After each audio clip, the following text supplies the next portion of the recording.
right, good morning, everyone, and welcome. Today is Monday. I'm sorry, it's Tuesday. Tuesday, the 3rd of September. My name's Christine Novello. I'm the chair of this committee.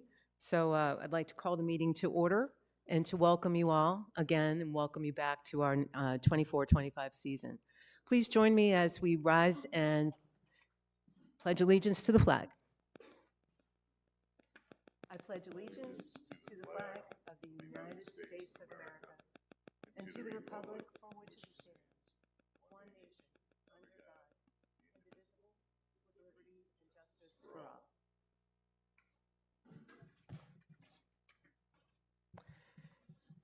Thank you for that. Again, the time is 9 a.m. on Tuesday, September the 3rd.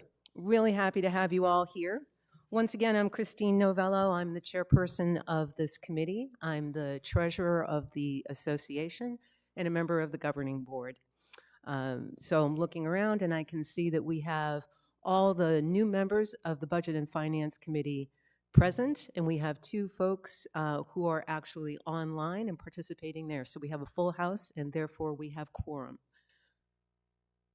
We have several procedures, and today is going to be very heavy on things like our procedures and getting ourselves all ready to go. But before we get started on all of the procedures and so forth, I'd like you to join me in welcoming our new general manager for Sun City West, Mr. Stephen Erno.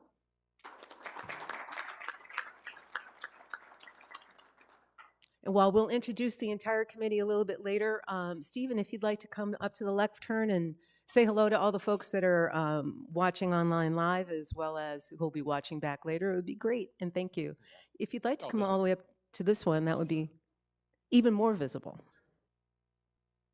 Wherever you would like, I'm there. Well, thank you so much for the introduction and taking a little bit of time out of your meeting. I don't mean to interfere too much with your meeting, but I just want to tell you how much I'm excited to be here. What a great community this is. I'm looking forward to getting to know everybody and getting involved and finding out what's going on and seeing what we can do to make it even a better community and working with all the committees and the board. So super excited to be here. I appreciate the opportunity and looking forward to getting to know everybody and moving things forward. So thank you for that. Well, thank you for joining us. Of and course. Literally your first minutes. Literally. So about we are 45 grateful. minutes in. So and we know where the money is. So Right. that's why we're here. Right? Right, But right. no, thank you again, Stephen. We really appreciate it and look forward to working with Thank you. It's a pleasure to be here. I appreciate it. Thanks.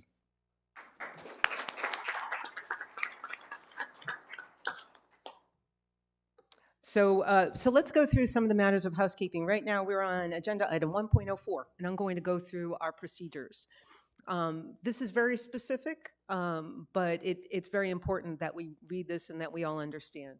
The governing board conducts all its meetings, including committee meetings, in compliance with Arizona open meeting laws per ARS 33-1804, and in concert with all of our RCSCW bylaws, policies, and standing rules.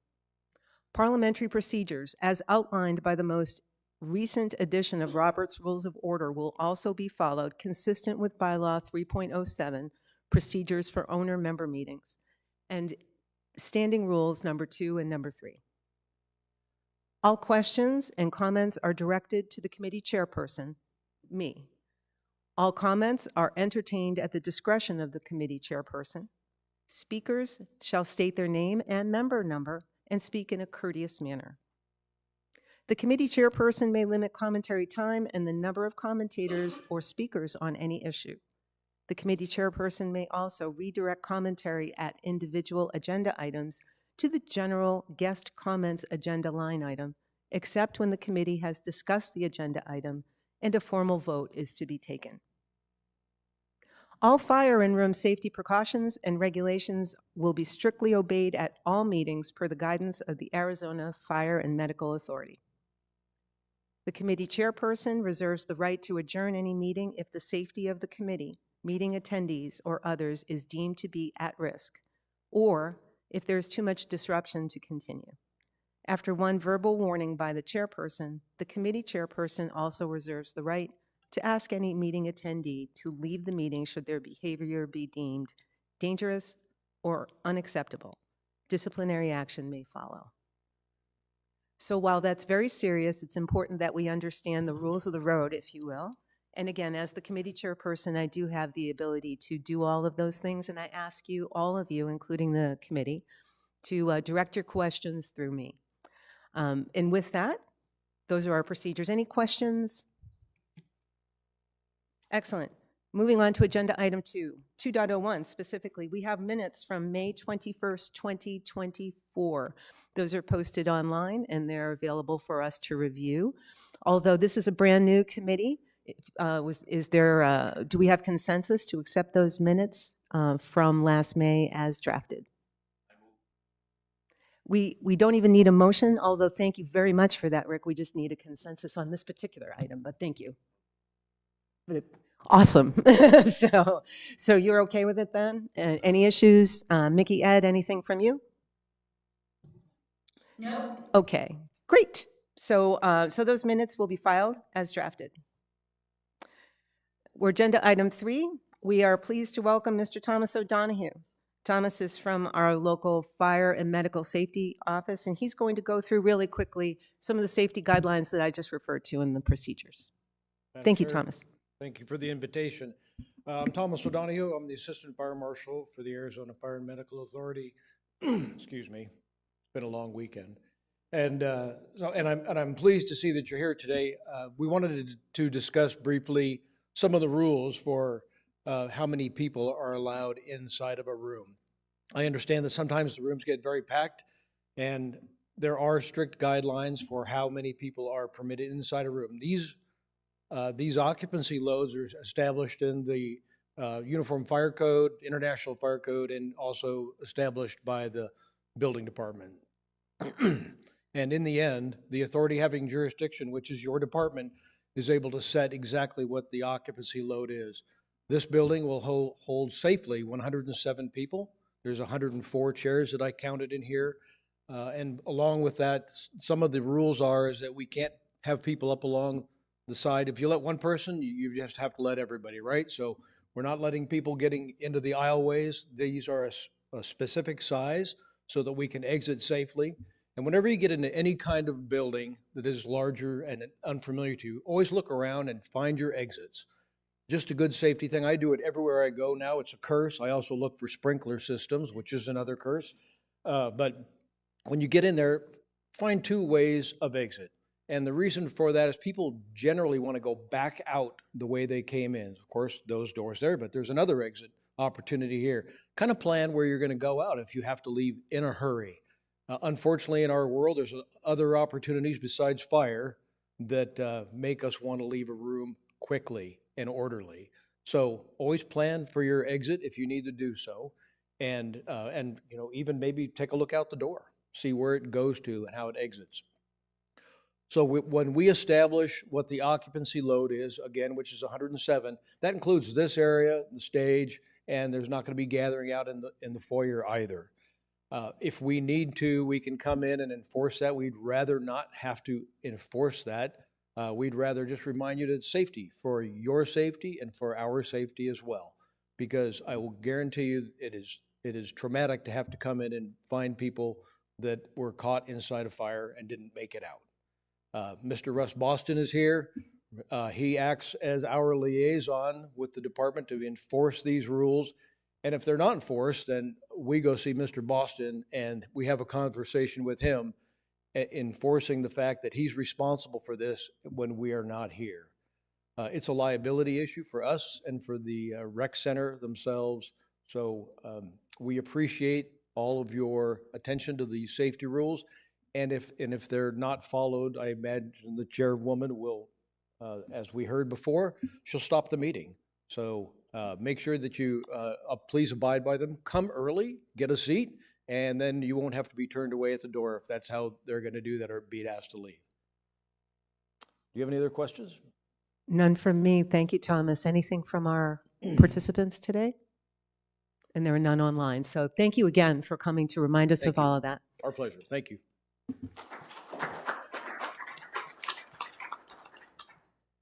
I'm not just saying this because Thomas is here, but really our fire and medical teams are truly a miracle, and we're very blessed to have them here in Sun City West.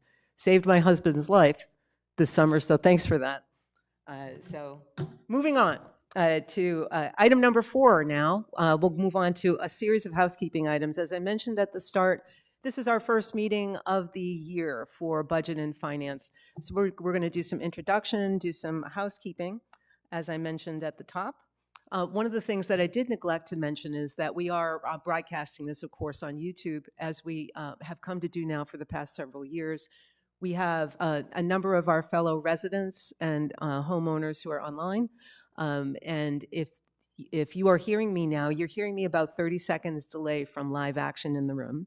But nonetheless, you're welcome to pose questions into the chat box. We'll read those back and respond to them as necessary. So now on to microphone usage, which kind of gets to this point. Each of us here on the committee that are in the room, you have a microphone in front of you. When you do speak, please turn it on. I can certainly hear you. We're sitting very close to each other and it seems very formal. But since we're recording this meeting, and for the folks who are actually listening at home, it's really hard to hear. You'd be surprised, unless you've already tried to do that. When someone's off mic, it's hard to hear. So just turn the microphone on, and we'll try to remind each other to turn it off when we're done speaking so that there isn't as much background noise. For those of you who are watching, owner members online, there's no audio, but for committee members who are participating online, it's the same thing, where you mute and unmute as necessary. So that's how we use our microphones and why. Questions? I didn't think so. With that, let's go right into 4.02 and some of our committee introductions. So we're going to put some of this up on the screen behind me, because we have a few, if you will, slides or introductions to do. So if we could move on to the next slide there, we'll actually go through and meet our committee. I've said a number of times already my name, but in case you're just joining or walking in now, I'm Christine Novello. I'm a member of the governing board. I'm also the association treasurer for this fiscal year, and in that role as treasurer, I have the honor and distinction of chairing the Budget and Finance Committee. I've lived in Sun City West now for 8 years. It's 8 years this month. I've only been retired, though, for the past year and a half or so, so it feels as if I'm still fairly new. I'm starting my 3rd year on the Budget and Finance Committee and my 2nd year as a member of the governing board. I volunteered to do that for a couple of reasons. First and foremost, because I absolutely love Sun City West. As soon as I drove in here, it was by accident that my husband and I turned in here. We were going somewhere else, got lost, and found our new home by accident back in 2015. So I'm very grateful for that, and I love it here. This is our home, and I intend to be here for the rest of my life. So I wanted to bring my skills to the community as soon as I had the opportunity to do so. So once I had enough time in my post-corporate career, I volunteered to Budget and Finance and then stepped into the governing board as well. I bring a lot of that experience with me to this committee. I come with 40 some odd years of corporate experience, the most recent of which was as a management consultant and an advisor to boards of directors, to executive groups, specifically on the topics of finance, efficiency, and technology, among others. So I bring all of that here, along with my education. I have an MBA in finance from the Wharton School of Business, and again, just a lot of financial background. But some of my background is dwarfed by comparison to some of the other members here of the Budget and Finance Committee. I'm very honored to welcome them, and I hope you will as well. We had a record number of people volunteer for consideration.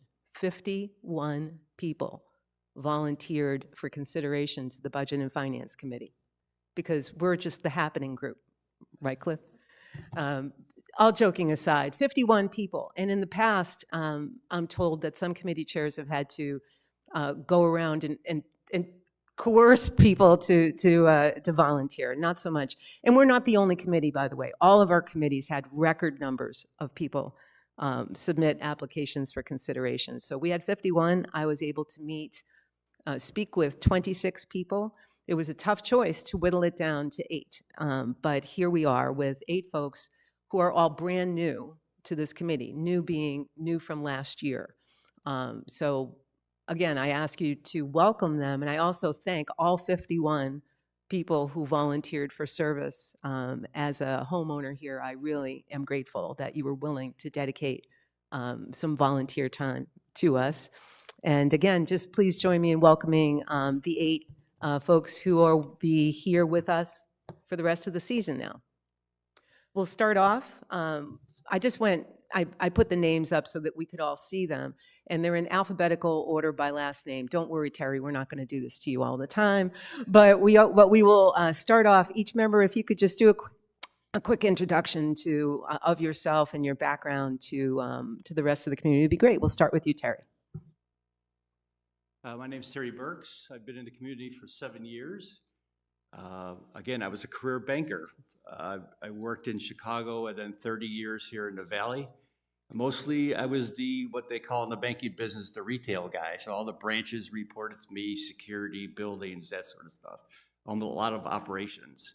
The last 15 years, I had the privilege of running a boutique department for homeowner associations all over the nation. I managed about 500 homeowner associations, our community management companies, which was tens of thousands of HOAs. We processed their payments, did their investments, did loans to them, did a bunch of different things with the homeowner associations and large scales like this. So again, living here, I'm just excited about being in the community and giving back. So thanks to Christine, she picked me, so I'm happy to be here. We're happy to have you and all. Thanks, Terry. John Click is next. Hello, my name is John Click. Lived in Sun City West for almost 3 years now. My wife Debbie and I moved down from Vancouver, Washington. Thought we would be snowbirds, but it took us about 7 months to realize we wanted to be here full time. So we sold our home and now we're here for good. Often drive down the road and we look at each other and can't believe where we are, and we just say, we're on vacation full time. This is amazing. We love this place. So my career is in accounting. I had a 40-year career in accounting and finance. I was fortunate the last half of that time frame to be an owner in a business, which was really very valuable and a great experience. My last job, I was the part-time controller for the oldest golf and country club in Portland, Oregon. And so that was some great experience to learn that business. But excited to be here, really, really excited to be able to offer what I can to this committee. Thank you, John. Next up, we have Mickey Jacobs. Mickey is actually joining us remotely, so if we could flip to the next slide and we'll see her happy face while she introduces herself remotely. Mickey? Hello, everyone. I'm sorry that I'm not there with you, but I am not a full-time resident. 5 years ago, I retired, and my husband and I decided to spend 3 months in Sun City West just to see how we felt about Arizona. And as it turned out, we loved it. We bought a house 1 week before the pandemic closed everything down, so that was kind of interesting. And it took us a couple of years to get our feet underneath us because of that. But we have also just loved it. There is so much to do. It's such a great place. So my background is in finance and accounting as well. I was a working CPA for 5 years, and then I went into the corporate world for 15 years. I was a corporate executive with a publicly traded company, and I went through all of the chairs. I started out as the tax and reporting manager and ended up as the CFO. Then my last 21 years, I actually went back to work for public accounting. I worked for PricewaterhouseCoopers for 21 years. I was the finance director for a large division within PricewaterhouseCoopers. I was responsible for all of the financial and operational matters for the tax practice in the West region, including budgeting, forecasting, reporting, and long-term planning. I managed a budget of just under $1 billion, and I was responsible for about 1,800 people. So one of the things that this last year, that seemed like there was a little bit of chaos with the elections and things like that. And I decided, after not paying a whole lot of attention to it, that I really should get to understand the business aspect and the operational aspect of our community. And what I found is that it's very well run. And as I looked at it, I thought, I would like to be part of this. And I would also like to be part of making sure that people understand what a great job is done in this community. So that's why I decided to put my name in the hat, and I am happy to join you. We're happy to have you, Mickey. Thank you so much. Next is David Perot. Good morning. My name is David Perot. I'm a surgeon by background. Spent my years professionally at UCSF and at Mass General Harvard. I then obtained an MBA from UC Irvine and moved into the hospital administration world, where I spent the most of my career as chief medical officer of a hospital system in California. Eventually moving into the policy and advocacy area, becoming the chief medical officer for the California Hospital Association. So I worked with all the hospitals across the state of California.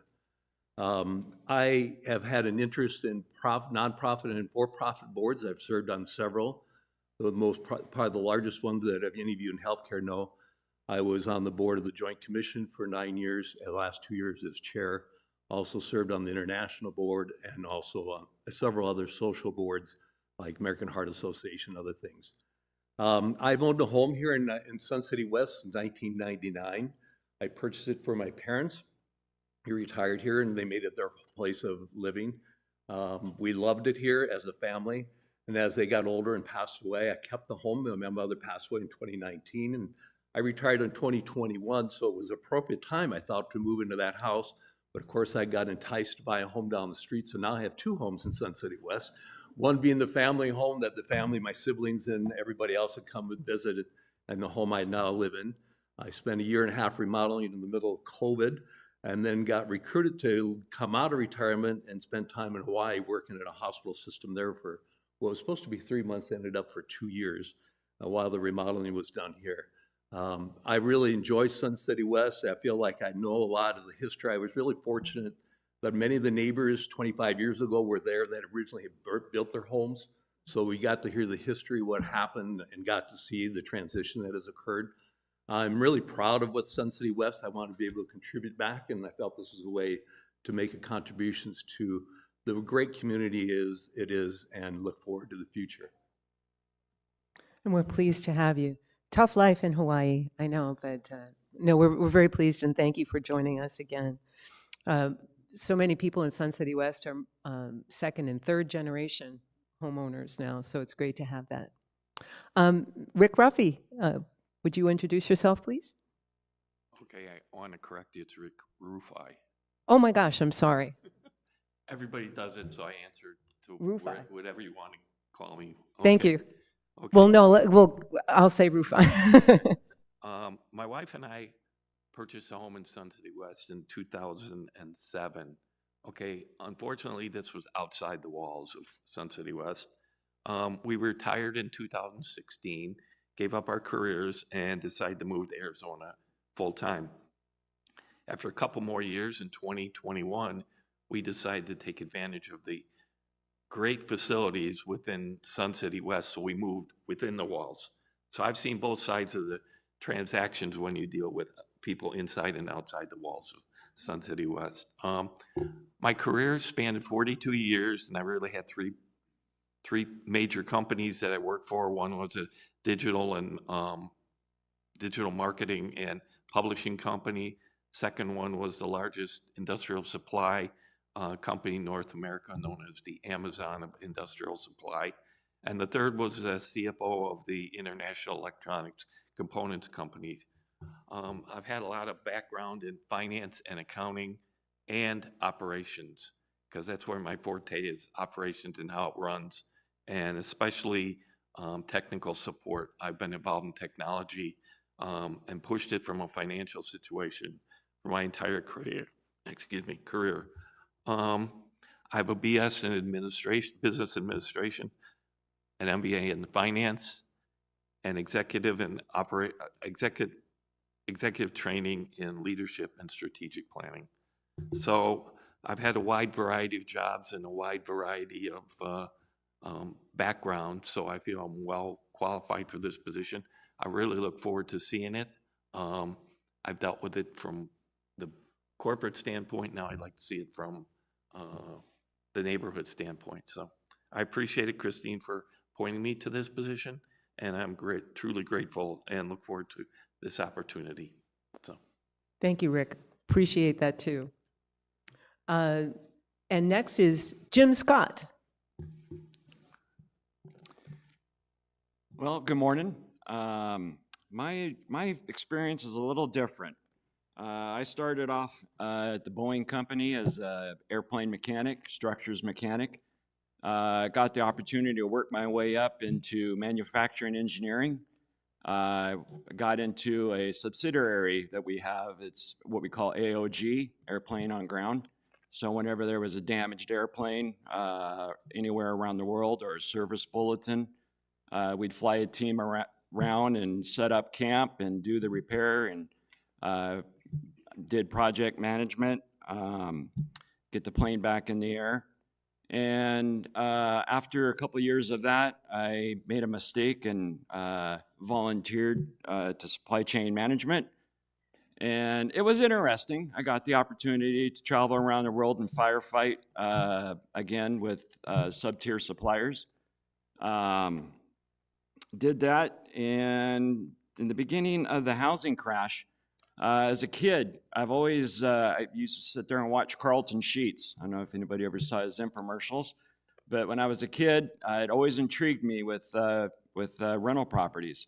So beginning of the crash, everybody's running for the hills. I ran in and did very well with it. My wife and I got our real estate licenses, kind of burned the candle at both ends.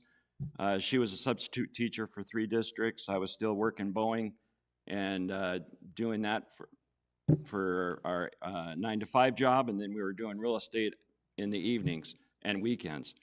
Anyways, we did some flips, found out that capital gains was killing me, and so we just kept a lot of our properties. So I actually I self-manage 11 of our own rentals. Back in 17, I came from Washington, born and raised, my wife and I both, and our kids. And in 17, I've always been intrigued with Arizona, so we did a road trip with some friends in our 5th wheel to Tucson.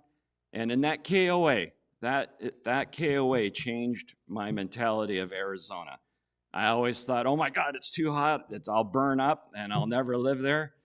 And when you're picking up grapefruit, each campsite had a grapefruit that was the size, it was bigger than a cantaloupe. I mean, the limes, the lemons. And so we had some friends when we were coming back that we visited in Sun City, and they were telling us all about it. And I just kind of got intrigued with it, bought our first rental in 17. And so we were kind of in and out during the off season and got the idea of buying a second. And 2020, we were buying a third. And when my wife wanted to put a pool in the backyard, I kind of got the idea that this is permanent. So hence, we came full-time in 2021. Absolutely love Sun City West. The amenities here, the people here, the vibe, I can't get enough of it. We too will be here forever. So we got to the idea of getting involved. So I thought, I got the opportunity to take a voluntary layoff at 51.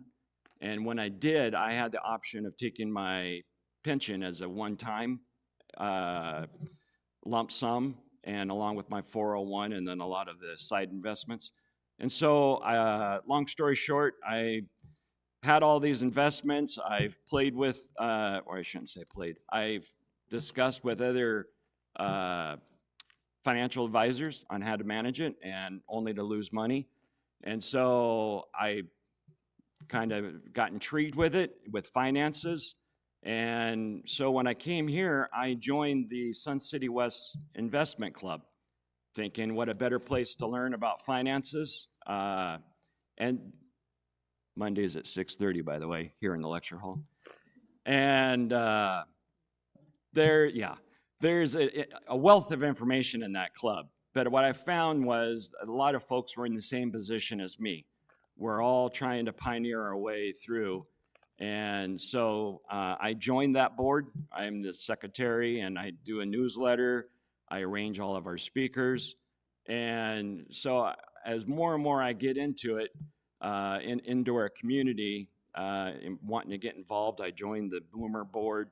I joined Prides. I saw this opportunity come up, and I just love the intricacies of operations as well. And so I thought, what a better opportunity to put my name in the hat and get involved. And hence, I am amongst a wide variety of wealth of qualified individuals, and I appreciate the opportunity. Thank you. Thanks for joining us, Jim. It's a pleasure to have you. Chris Waller is another new member. Chris? Hello, I'm Chris Waller. My wife and I have been here we're into our third year now, and we kind of stumbled on it very much like you. We stumbled into the place, knew that it existed. We moved from Chicago to Arizona in 2005, but we were in Gilbert. But when we pulled in here, I loved the way the community looked.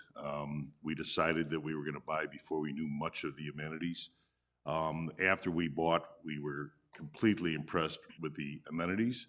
And I just am interested, so I started attending meetings, and what blew my mind is how well this place is run.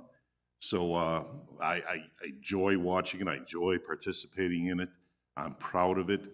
I also feel like, even though we must be forward-thinking always, right, we have to protect what we have, because what we have here can never be duplicated. I mean, unless an Elon Musk or Bill Gates wants to donate, a couple $100 million and make it again, you can't do this again. Yet, I feel like it could slip away from us in 1 second.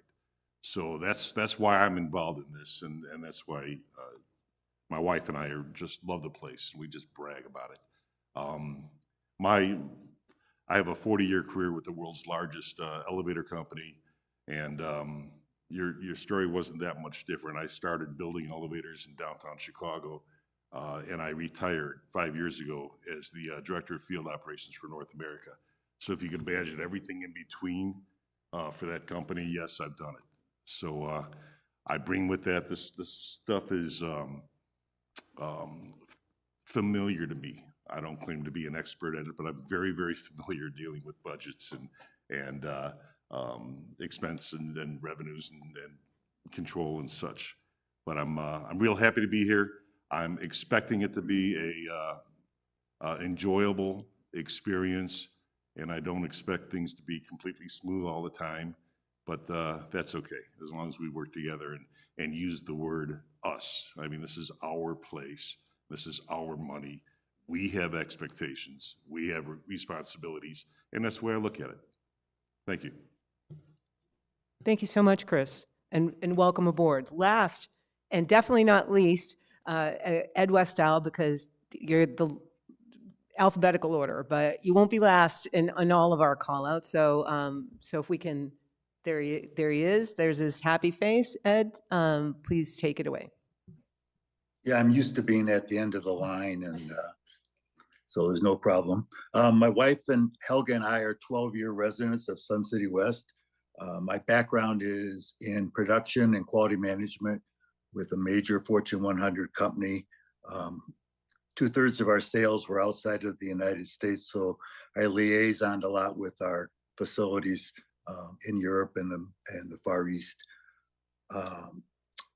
My background here in Sun City West, I've been a member of the Automotive Club, the Wood Shop, and the Broadcast Club. At the Broadcast Club, I was vice president. Since 2019, I've attended most of the BNF meetings, and from time to time, we'd have discussions at the club about what's going on with the budget and finance. And people told me, you have a good insight into the process. Why don't you volunteer for the committee? So for the last few years, I volunteered, and I'm very happy that Christine selected me, and I'm looking forward to being part of the process. And again, I believe we have great assets. We have a great operation, and I just want to be part of continuing that. And again, we thank you and all 8 of the members here for your volunteerism and for stepping up to bring your time and your talent to all of us in the community. So if I may ask you for a round of applause for our committee members.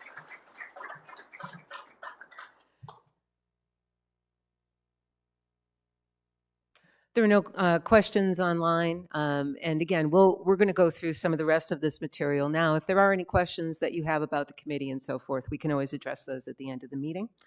But we're going to move right on. Each of you as committee members, and those of you at home should have received them as well. You have a full roster, if you will, in your packets of every committee and how to contact those committee members. For those members at home, this is something that it's not secret who is on each committee, but this contains some personal information like people's home addresses, phone numbers, etc. So we ask the committee members to just protect the privacy of our fellow volunteers on other committees. But if you do need to get in touch with anyone, it's there for you. And for those of you owner members, if you do need to get in touch with any of the other committees, you can contact those committee chairs, or of course you can contact me. As a member of the governing board, my email address is christine.novello@suncitywest.com. I'm happy to put you in touch with whomever you need to. Next up, 4.04, when we're accessing all of our materials, there's again, for our committee members, there's a handout for each of you on how to access all of this material. We keep all of our materials, all of our agenda topics, everything that we review in these meetings is available to not only our committee members, but to every owner member via BoardDocs. You get there by going to the Sun City West website, navigating to the governing board page. Go to the bottom of that page, and there's a big button there for BoardDocs. You can also type in gb.suncitywest.com. That's G as in governing, B as in board, gb.suncitywest.com, and go to BoardDocs by navigating to the bottom of that page. Once you're there, you can find all the policies, all the bylaws, our articles of incorporation, as well as agenda items and topics are listed there. So you just go to the agenda for the upcoming meeting, click on that topic, and you can see any attachments that are necessary. We use YouTube, as I mentioned a few minutes ago. YouTube is where we actually broadcast live to anyone who's unable to be here physically for our meetings. So that's where we capture our live broadcast, if you will. We also record those meetings, and they're held there for anybody, for us, and for any of our owner members can go and watch that information back. That address is youtube.com/@SunCityWestArizona. So, and again, everything is accessible online for you. Any questions about how to navigate to YouTube? Any questions from our participants? Okay, 4.05. We're going to talk a little bit about what we do on this committee and really all of our committees. We don't make policy. We don't make decisions, if you will, but we advise, right? On a committee, we're looking for recommendations. We're looking for proposed changes and so forth. The recommendations and proposed changes, redlining to policy and such, that will go to the governing board for an actual decision, just so that we're all aware. But key to us, and we'll go through some of the tasks and so forth that we're expecting to do on this committee specifically, but key to us is policy. All of the policies are spelled out on BoardDocs for us, and there are financial policies, 14 of which are currently active. So we're responsible for looking over those policies each year and making sure that they're adequate. I'll talk a little bit more about how we're going to do that this year, and I know that I've already communicated to you on the committee over the summer what we intend to do, but I just wanted to outline to you and to all here that key for us, recommendations for consideration by the governing board and redlining of those policies, review and redlining. Remember too, this is something that I often remind myself about when we're talking about what a board does and what the committees of the board do versus operations. We have a fabulous staff that some of you have already mentioned and that we've called out before. Cliff is here. Of course, our CFO is here as one of our advisory members, but we have a fabulous staff and they're actually responsible for the day-to-day operations. So when I think of the difference between what we do on the board, there's a lot of things that we do together in collaboration, but we think about what is important. So the committees, we're thinking about what's important, we're thinking about why it's important and so forth, but we decide the what, and our staff decides how to implement that what, right? So when I say we decide, we actually on a committee recommend things that we feel are important for the board consideration. So try to keep that in mind. A lot of times we're going to be somewhere in that gray area. I'm looking at Cliff because Cliff and I have talked about this a lot, but a lot of times we're going to be on that gray area. Is this operations? Is this policy? Because oftentimes we're in the middle, right? The folks who are actually running our beautiful facilities day to day have some fantastic observations about things that are important. It would be unwise for us to not listen. Similarly, we carry with us 40, 50 or more years of experience. And so we may have some observations about how some things could be better done. But remember, we try to discern or just keep ourselves in the world of what is important. And thinking about policy, our staff and operations will be working on how to implement those things. And we meet in the middle on committees like this where we talk about how to get things done. So that's how I see it. Did I miss anything, Cliff? No. I forgot to call you out earlier on introductions and such, so. Any questions from the committee about roles, recommendations, and such? And we have no questions online. So we're going to go into more of the goals and important tasks now, 5.01.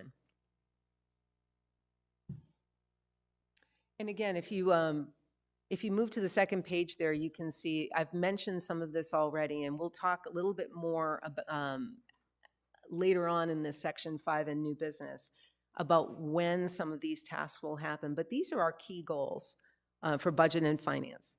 We look first at that policy. The financial policy review is really paramount. We are a policy group at its core. So if there are proposed changes to those policies, we'll redline those for a decision by the governing board. I've asked each of you to look at the 14 policies that are currently active.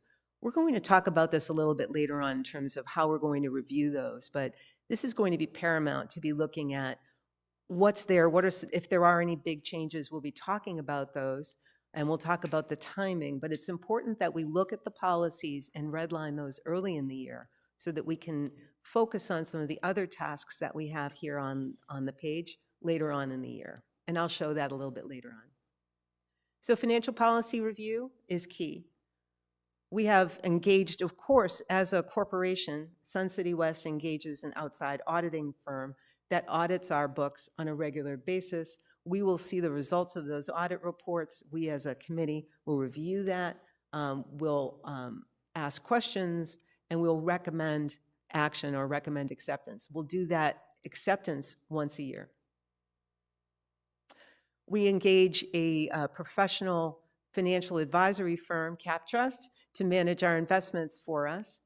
Once a quarter, they come here, and they're here today for our second quarter review. Once a quarter, they come to us and present how things are going in our portfolio. We ask questions and we review that. What I mean by recommending acceptance is once a year, we will make sure or discuss amongst us to ensure that that CapTrust is following the recommended policies for investment FY12 and FI4 really get to the core of what we're looking at there. So we'll do that recommendation annually, but we will see and ask questions on our investment results quarterly.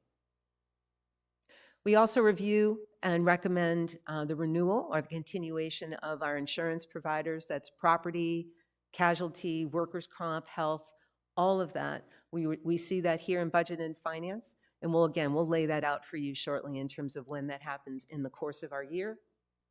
The star in some of our eyes, the star of the show is the budget, right? How are we doing on budget?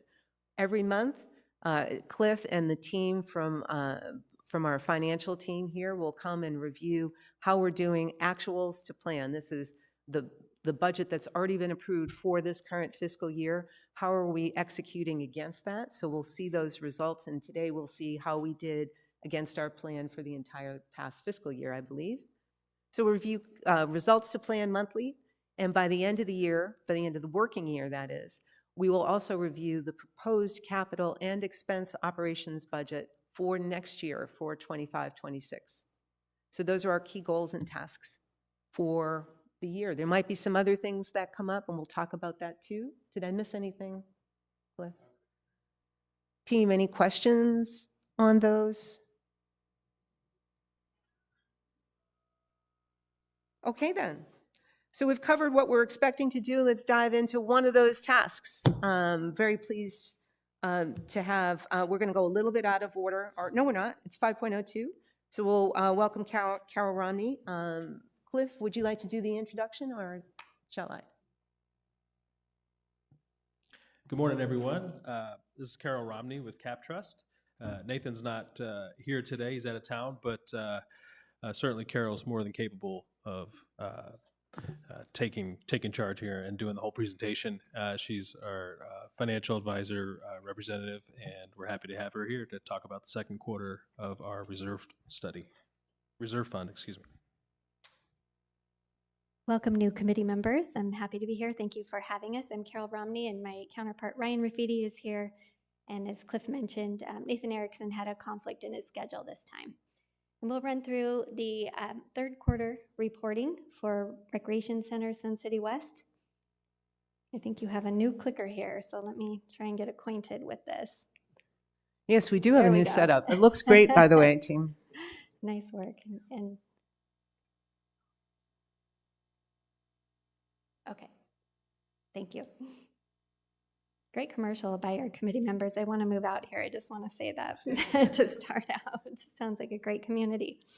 Okay, first thing to notice is my red pointer is working here. Just bear in mind, these numbers are from second quarter, so we're looking at June 30th. There's been a lot of activity since June 30th. I'm going to try and weave in some current events, as well as just weave in for new committee members how we are compliant with FI12 at the same time. Feel free to ask questions as we go along. Your portfolio is 90% fixed income. We consider this a more conservative portfolio. I just want to point out, as of June 30th, bonds, the bond aggregate was negative at that time. Your fixed in portion was positive, and I'll explain how we were able to do that for the quarter to date. Equities, you do have 10% of the portfolio in equities, U.S. large caps, and emerging market and developed, all continuing a great 2023, 2024 as of June, positive in the equity portion, and that was a tailwind for your portfolio. I do want to just point out one page here. When we look at fixed income as we go longer in fixed income terms, a difference between our first quarter and our second quarter, the change in interest rates were positive in pretty much all fixed income terms for the bond market. I only point that out because when interest rates go up, bond prices go down, and that drove the negative bond performance for 6/30.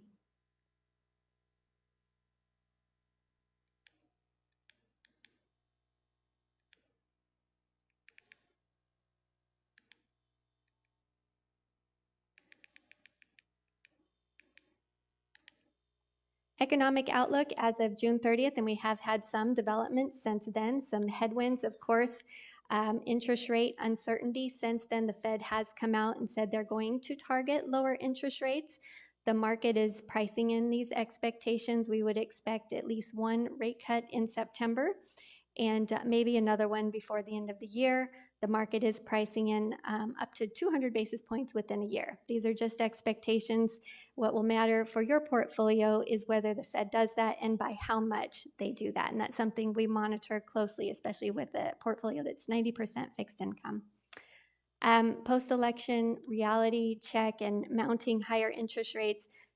No matter who's in the White House later this year, it doesn't matter. There's going to be some pretty significant fiscal, geopolitical, and monetary policy that they're going to have to navigate. Quite a bit of our federal debt will be coming due in the next 3 years, and that's something that will have to be navigated as well as interest rates are higher. Not something we can control at CapTrust or on your committee, but we do watch that just to see how it may impact your portfolio. Some tailwinds, inflation, it has been easing and continues to ease. There's a bunch of measurements that go into inflation. It's still above targets. And the Fed, their job is to do two things, to monitor prices and then also keep unemployment as low as possible. So it's a tricky act. There's a little bit of an increase in unemployment, not terrible. We're still at low levels historically. However, that has driven them to consider targeting lower interest rates. Broadly, though, the consumers and corporate America has done really well, surprisingly well. They seem to be navigating the higher interest rates really well. So we'll get into the fun part here, and I'm going to pop over into your portfolio. So as of June 30th, quarterly update here, we started at 27 point, we'll just call it just under 28 million. For the quarter, net investment return 160,000, bringing us to 28.1 million. I looked this morning and it's 29.1 million. Just in these last couple months, we're up almost $1 million in the portfolio. Would you repeat that? Yes, we hope it's great. We love to hear good news. Stays. Well, we'll do another. We'll be in November to look at end of September numbers. But yes, right now that's where the portfolio has landed another $1 million since this. So 29.1. You also have another. We'll call it just roughly $100,000 in a cash reserve account. And that one we have invested in just risk-free rate. Right now it's returned a little over 4% this year, which we would expect to capture over 5% by the end of the year. This cash reserve account is just used when you do take withdrawals, such as 2023, 4.8 capital expenditure. We take it out of the portfolio and park it somewhere where it's still gaining interest on that money. Just want to confirm that your portfolio, we are mandated by our FI-12 policy, which flows into our investment policy statement directive. 90% fixed income, 10% equity, of which is partially U.S. equities and international equities. Couple restrictions, constraints within your policy is no security can be more than 20%, and we maintain that constraint here. We also have to be diversified across various interest rate sensitivities. So we are precluded from taking all of your 90% fixed income and putting it into, one treasury bucket. We can't do that. We have to be diversified across interest rates. And I think that's a very wise policy to have as we navigate interest rates that went up quite a bit and they'll go down quite a bit. We have quite a few levers that we can pull within the portfolio. All of your securities are also liquid. We can sell these all today if you needed to, but I don't think that will match your objectives. They're all passive and low cost as well, and I'll go over that in just a moment. So putting some of these dollar numbers into yield numbers, within the last 3 months, the portfolio returned 0.57%. Outperforming the benchmark, 0.31%. The benchmark remains the same. We remain very consistent with the benchmark. It's just a weighted average of the bond aggregate compared to your 90% fixed income. We use the Russell 3000, which is a broad-based stock index compared to your US equities, and then we use an all-country world index that we compare to your international equities, and we keep those weights consistent. Year-to-date portfolio, 1.1% positive, beating the benchmark about 0.41%. We can't promise to always outperform the benchmark, but we think if we manage it appropriately, that over a long course of time, we should be able to meet those objectives. And I'll just point out, for each individual security is in here, and I won't bore you to death with all of these, but you're always welcome to call us if you have any questions. This is really the big driver of portfolio performance. The fixed income for the last quarter, 0.4% positive. The aggregate just barely positive there. And as you can see, the aggregate is negative for the year. And for the year, 0.06%, your portfolio is positive. And we do this mostly by managing interest rate sensitivities. We tilted towards, I'm going to use a finance term, lower duration securities, which just means we tilted towards securities on the lower end of the curve, which had the highest rates of return right now and also the lowest amounts of risk. And we're monitoring that very closely.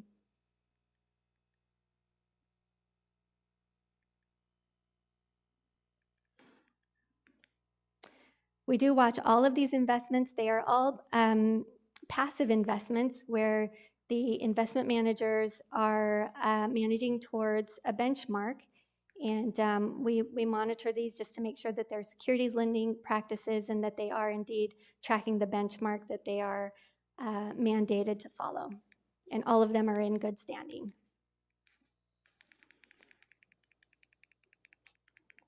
Pop over just to your portfolio characteristics here and just show that the expense ratio weighted average on the portfolio is 0.05%, very low expense ratio.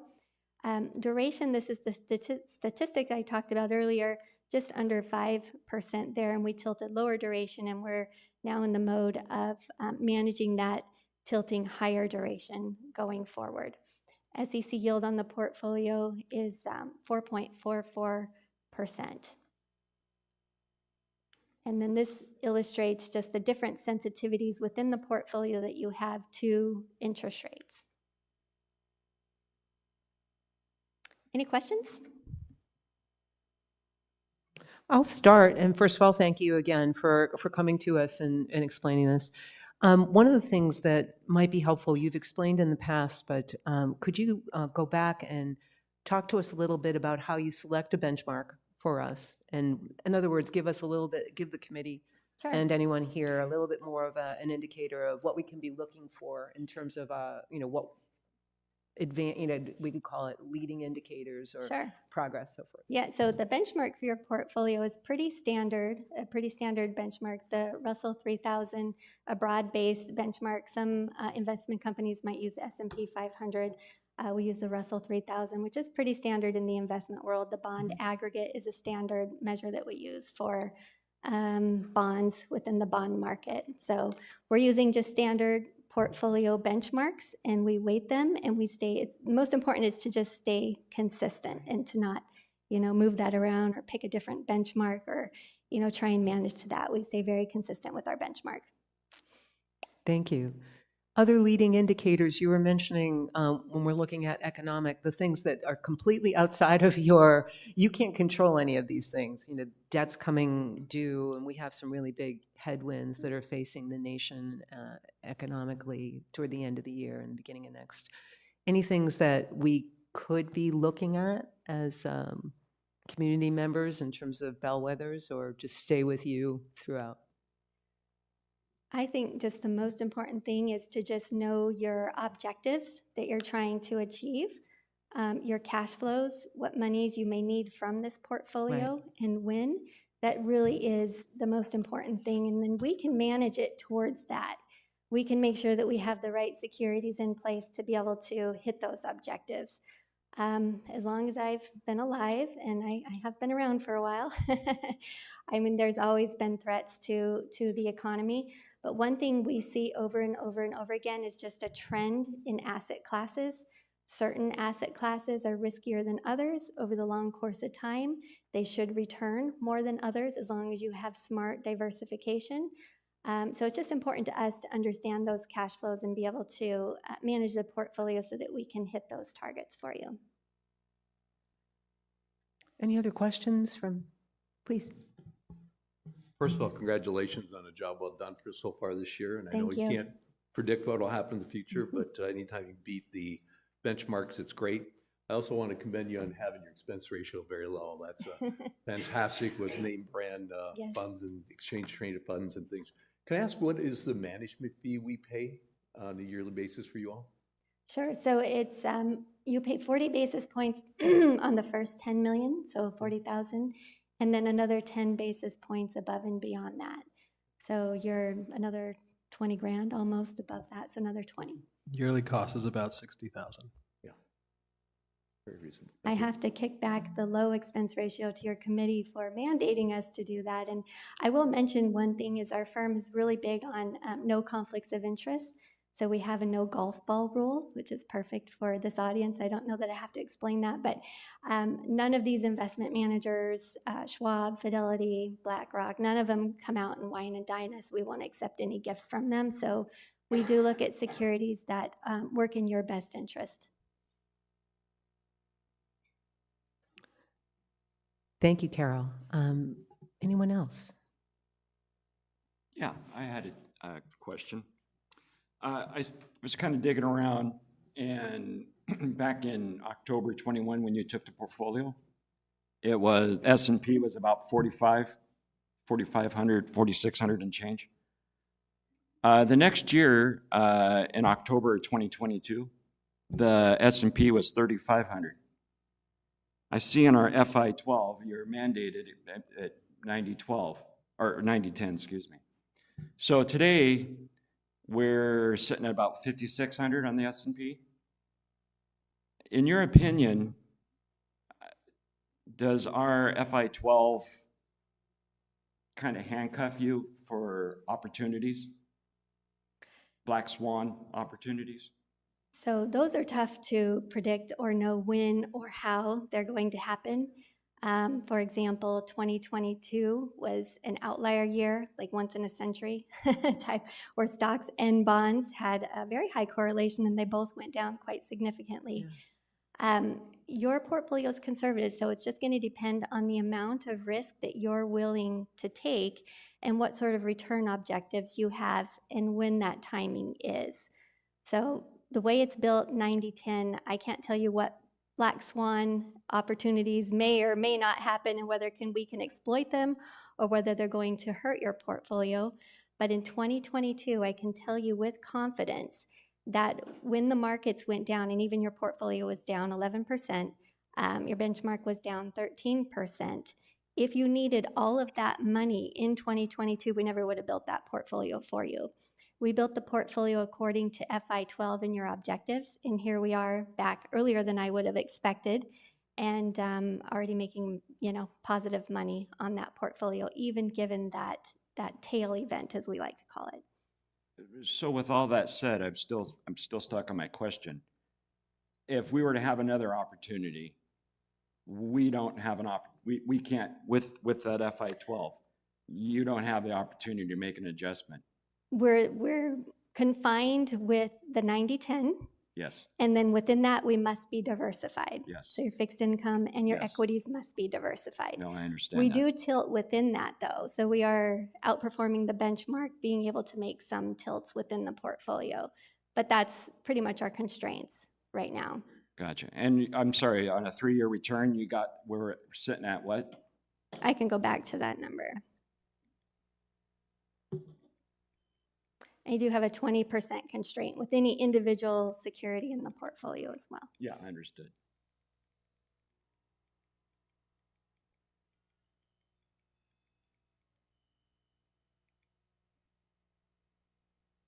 So since inception,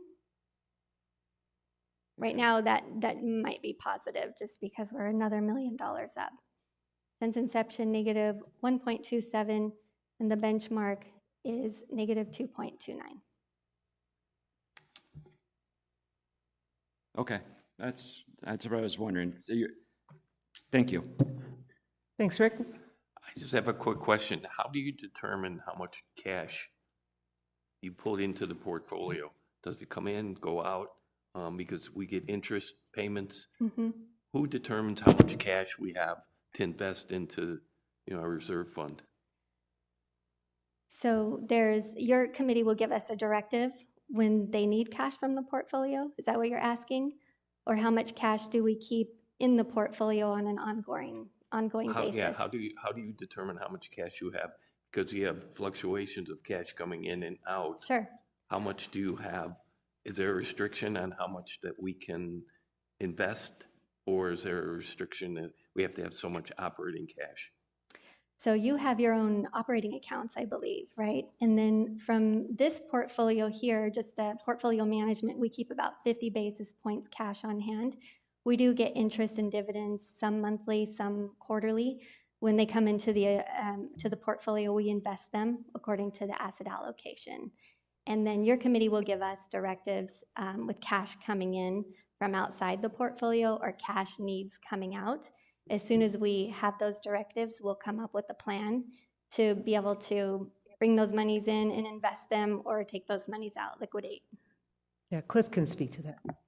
So, Rick, what we do is annually we have our financial audit from CLA.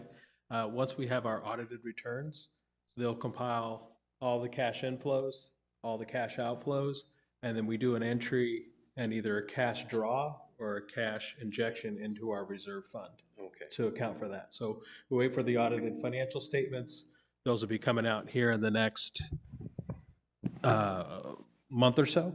And then by December 1st, we'll either pull from the reserve fund to cover for the cash deficit, or we'll add to the reserve fund with a cash inflow. And then that will then be invested per our IPS, per financial policy. Any other questions, Rick? Can I ask one other trivia question? One more thing. I'm going to go to Mickey and Ed first, and then you can come back, okay? Mickey or Ed, any questions for CapTrust? It's a little difficult being, offline here. However, I would also like to understand a little bit more about the funding mechanism.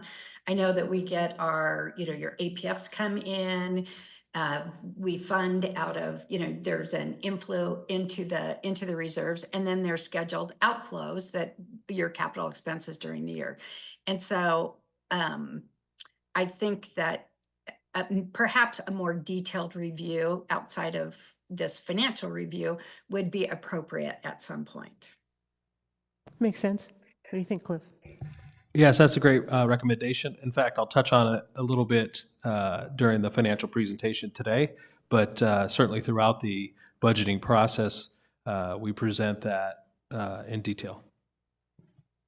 So there'll be part of that coming up in the next agenda item. And then, Mickey, if we need more, I think it's a great recommendation. We can put it on a future agenda or as needed for the committee. Thank you. Anything else pop up to you? No, no, I think that in getting to the other point of, a 10% equity, 90-10 split is very conservative. I do think that when we are doing the investment policy review, that particular split is also one that perhaps could be reviewed. Well, we'll get to that shortly when we're talking about how we want to do policy reviews, but that's noted. Thanks. Ed, any questions from you for CapTrust?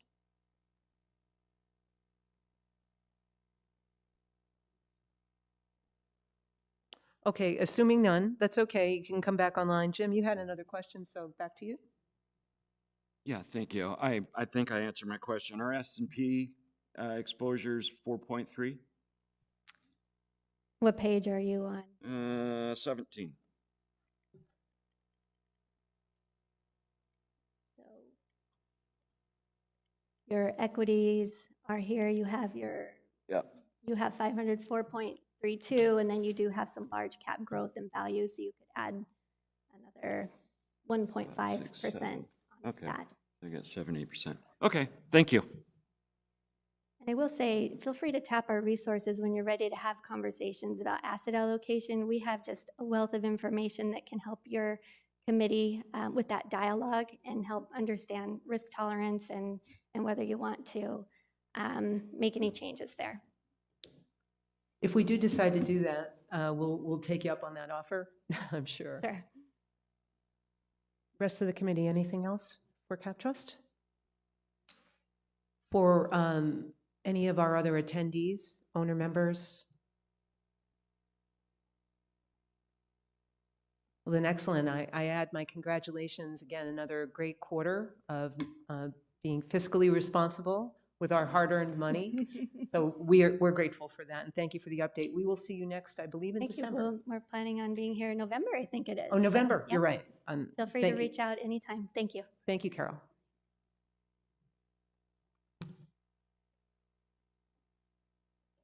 Okay, we're moving on to 5.03, and our CFO, Cliff Swan, is going to walk us through, really it's our end of fiscal year, because our fiscal year starts on July 1st.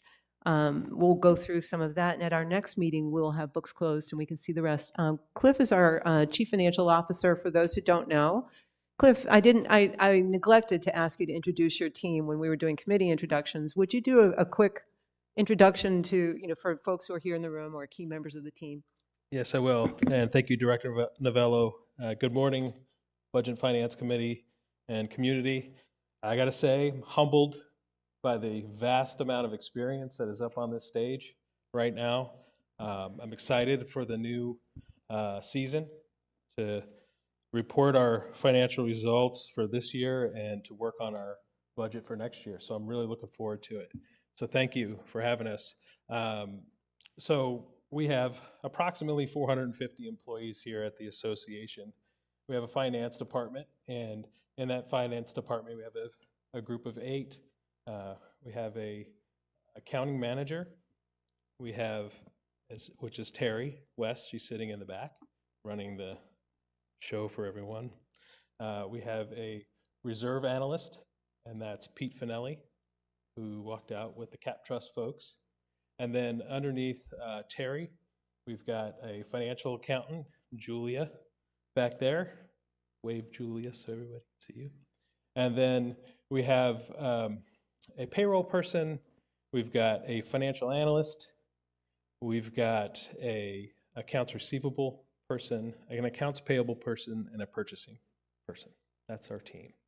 So we're excited to be here again. We're excited for the new season. So thank you. With that said, we're going to get on to the June year-to-date 2024 financial statement. And again, this is unaudited. All of our financial presentations will be unaudited throughout the year, but they rarely change once we present them. And we post all of these as well on the website on the RCSCW website, the financial page. So all of our financials will be posted up there. Sometimes they'll be posted before we present them, depending on the timing of the committee meetings and when things happen. Next committee on September 17th will present July and August of this year. Okay. So in this presentation, this is kind of standard stuff.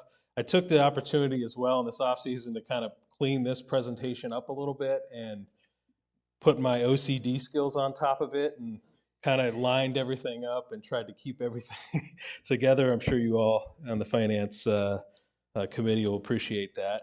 But in this agenda, we'll talk about our monthly and year-to-date income from operations. And we'll review our revenue and expense categories, and we'll compare that to the budget and compare it to prior year. And then we'll move into our capital section of the income statement. A large portion of that is what CapTrust, Carol from CapTrust just finished explaining. We'll talk about those monthly results, and then again, versus prior year, versus budget. And then we'll move in to our capital improvement expenditure budget and kind of where we sit through the month that's being reported.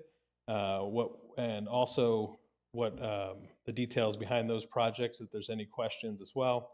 And then we'll talk about the allowance usage that's budgeted every year. And then finally, we'll talk about the most important thing, which is the reserve fund and the impact of all of these things onto the reserve fund. So with that said, let's get started.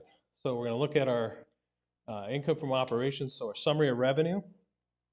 Take a look at for the month of June.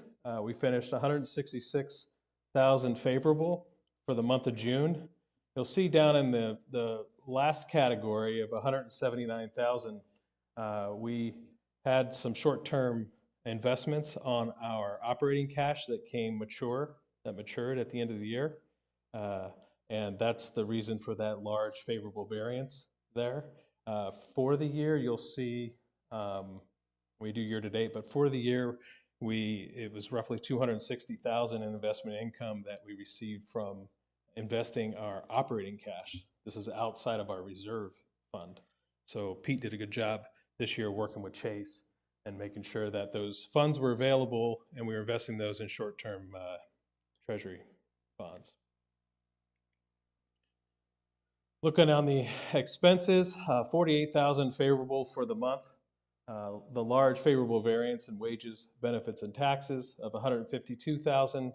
Of course, towards the end of the year, we're trying to finish our budget out. Some supplies and things that we had to purchase and equipment that were in the budget.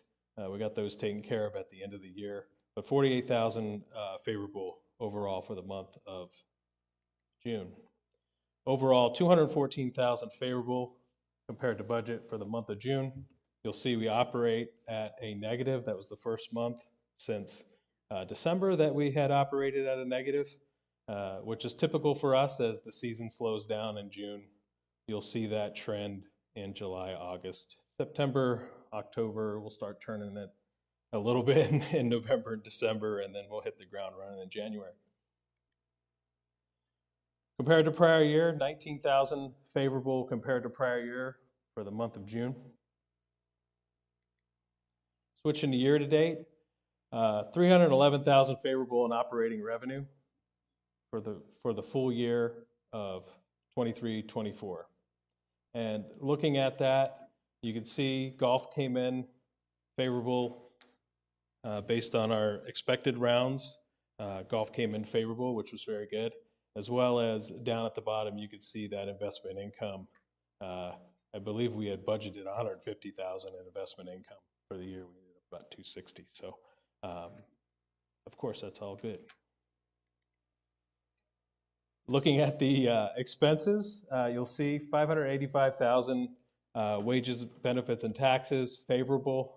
This is essentially open seats, as well as we ended up at about an 11% increase in our health insurance. We had budgeted 15%, so when we went to market, we decided to go to market on our health insurance this year, and we were able to get a 5% through that. On our health insurance portion, we were able to receive a 5% increase, and Kirsten and the HR team really worked hard on that with our broker, and that really helped us for the year. So that's being reflected in wages and benefits. We also budgeted a $1 increase in minimum wage, kind of not knowing what was going to happen there, and it came in at about 50 cents minimum wage increase. So, and then we had some open seats in the golf maintenance area that is contributing to that as well. But overall, 585 favorable.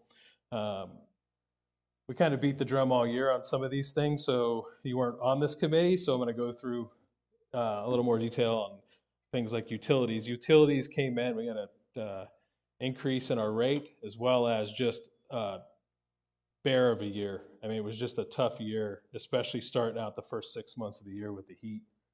We really experienced, we just missed the mark on the budget, but it was just a tough year.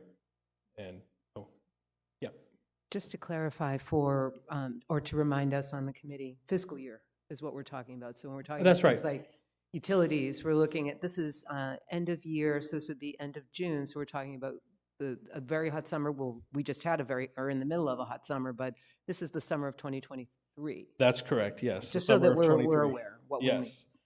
Yes, and very low rainfall. So, we're fortunate. We we have wells and we've got unbelievable water, but we have to pump that water out of the ground. So that's a large expense to us in the form of utilities. So when we have a dry, hot year, it's shaping up that way this year as well. So landscape maintenance, we had some favorable variance there due to seed. Seed prices came in favorable to budget, so that's why there's a large favorable variance there. Repairs and maintenance, we had some challenges in repairs and maintenance when it came to our pools last year. So we spent some resources there, and our pool chemicals increased larger than we thought they would as well. So that's why the large variance there, or part of the large variance. The other biggest portion of that was that we had some people leave our landscape department, a large group of people, there were 10 left, and we decided that we would not replace those positions, and we decided to do that, subcontract that, and it worked unfavorable at our repairs and maintenance, but also contributed to our favorable variance in wages and benefits. So there was a trade-off there. There's a little bit of a savings, but it's worked out, and we've decided we took that program into the budget for this fiscal year of 24-25, and that's really worked out for us. So those are the main reasons for those changes there. And then, down at the bottom, legal and professional, we had some budgeted resources in there for our after-hours cleaning staff in our facilities, the rec centers. And we went into the budget of 24 with the objective to subcontract that out. And we tried that program for 3 months and it just didn't work out for us. So we brought that back in-house, negatively affecting the wages and benefits line item or category, but positively affecting the professional services down at the bottom. So there were kind of trade-offs on those throughout the year. Ultimately, $552,000 favorable in operating expenses. So overall, $863,000 favorable to budget. You'll see that June year-to-date budget is the operating cash inflow is 0. This speaks to one of the questions that we had earlier in our reserve fund. So last year was the first year we put the budget together and we budgeted 0 operating cash inflow to create a balanced budget, and then withdrawing out of our membership revenue a portion of that, approximately 7%, to be directed down below the line into something called an estimated reserve fund allocation. So you'll see, I'll get to the capital section next, you'll see where that line item is, you'll see how we did to budget, and then this gets added to that estimated reserve fund allocation.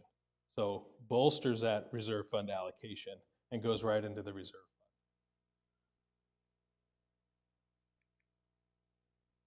So looking compared to prior year, 460,000 favorable. So last year we ended with a 400,000 surplus. We ended up with 460,000 additional funds this year from operations, from those expense savings, increase in golf rounds, investment income, all bolstered, all good news. So some of the notables, we talked about it a little bit, wages and benefits, over prior year, 900,000 increase. Of course, budgeted. Utilities, kind of got caught there. We got rate increases and just the hot weather, as well as the repairs and maintenance in landscape. That's actually should be black, but anyway, it's 188,000 favorable. So, yeah. Okay, so we take our year-to-date income from operations versus prior. Oh, the wrong way. Okay, so now down in our capital section. So we're going to talk about all the things that happened financially.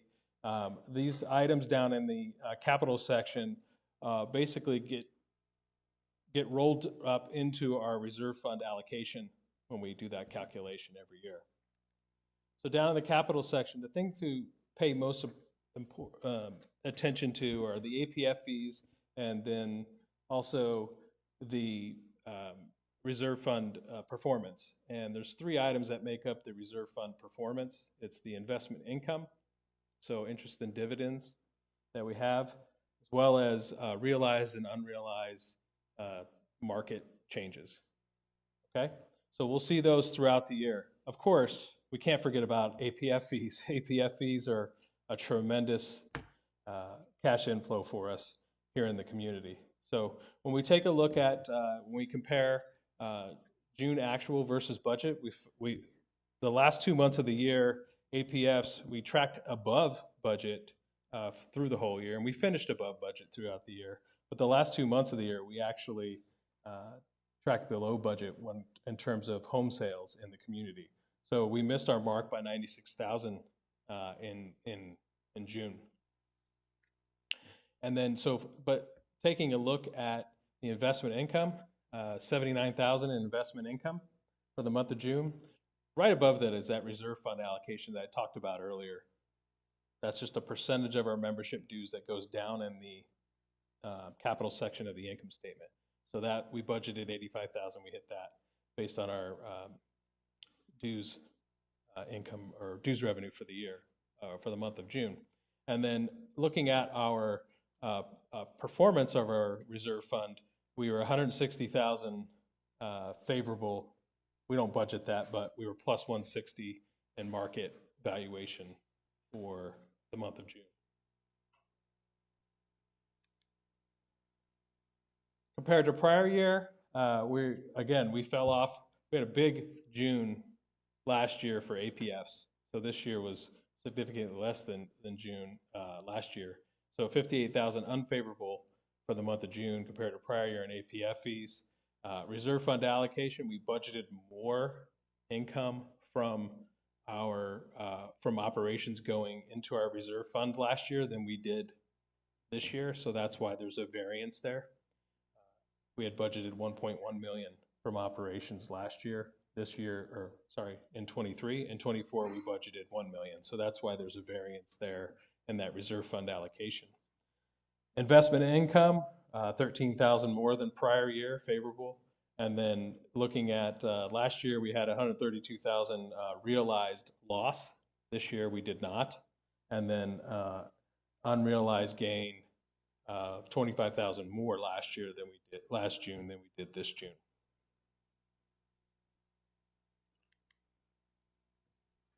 Looking at year to date, this is just such a great story for us in 2024. We kind of beat this drum the last 6 months of the year, and it's worth beating because this is a tremendous favorability onto our reserve fund. In APF fees, we finished 458,000 ahead of budget.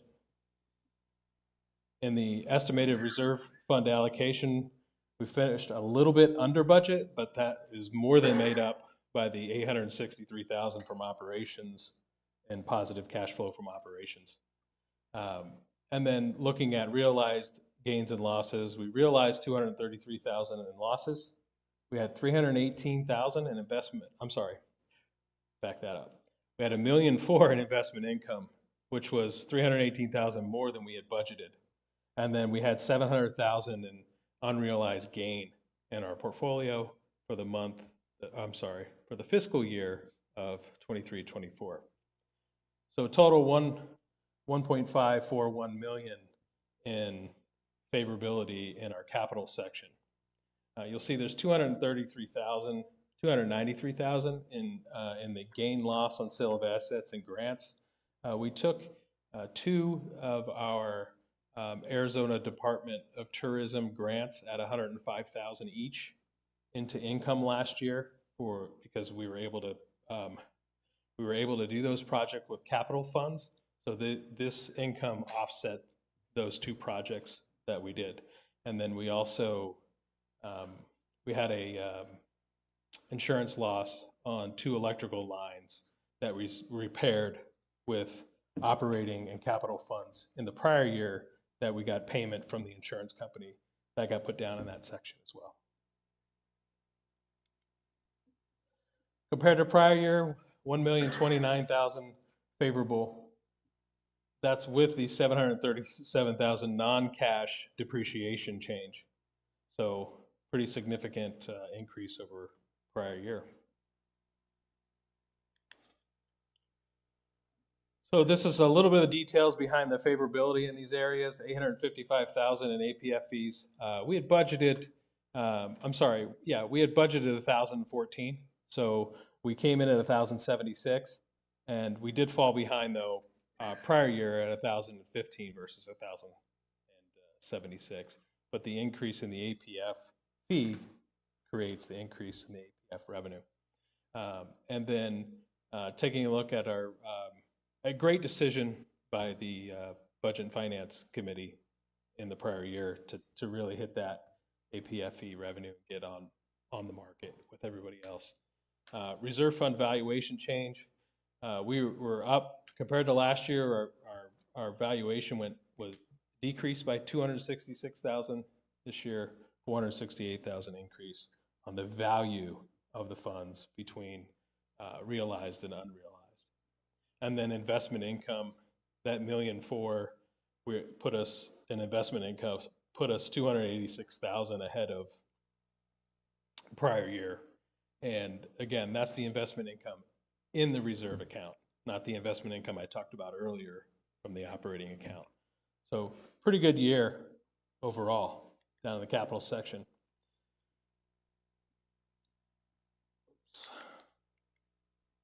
Okay. So taking a look at the year-to-date overall revenues over under with that positive 863 and the positive 2.8, finished the year at approximately 3.7 million revenue over expenses, and that's 2.4 million positive to budget and approximately 1.5 million favorable to prior year.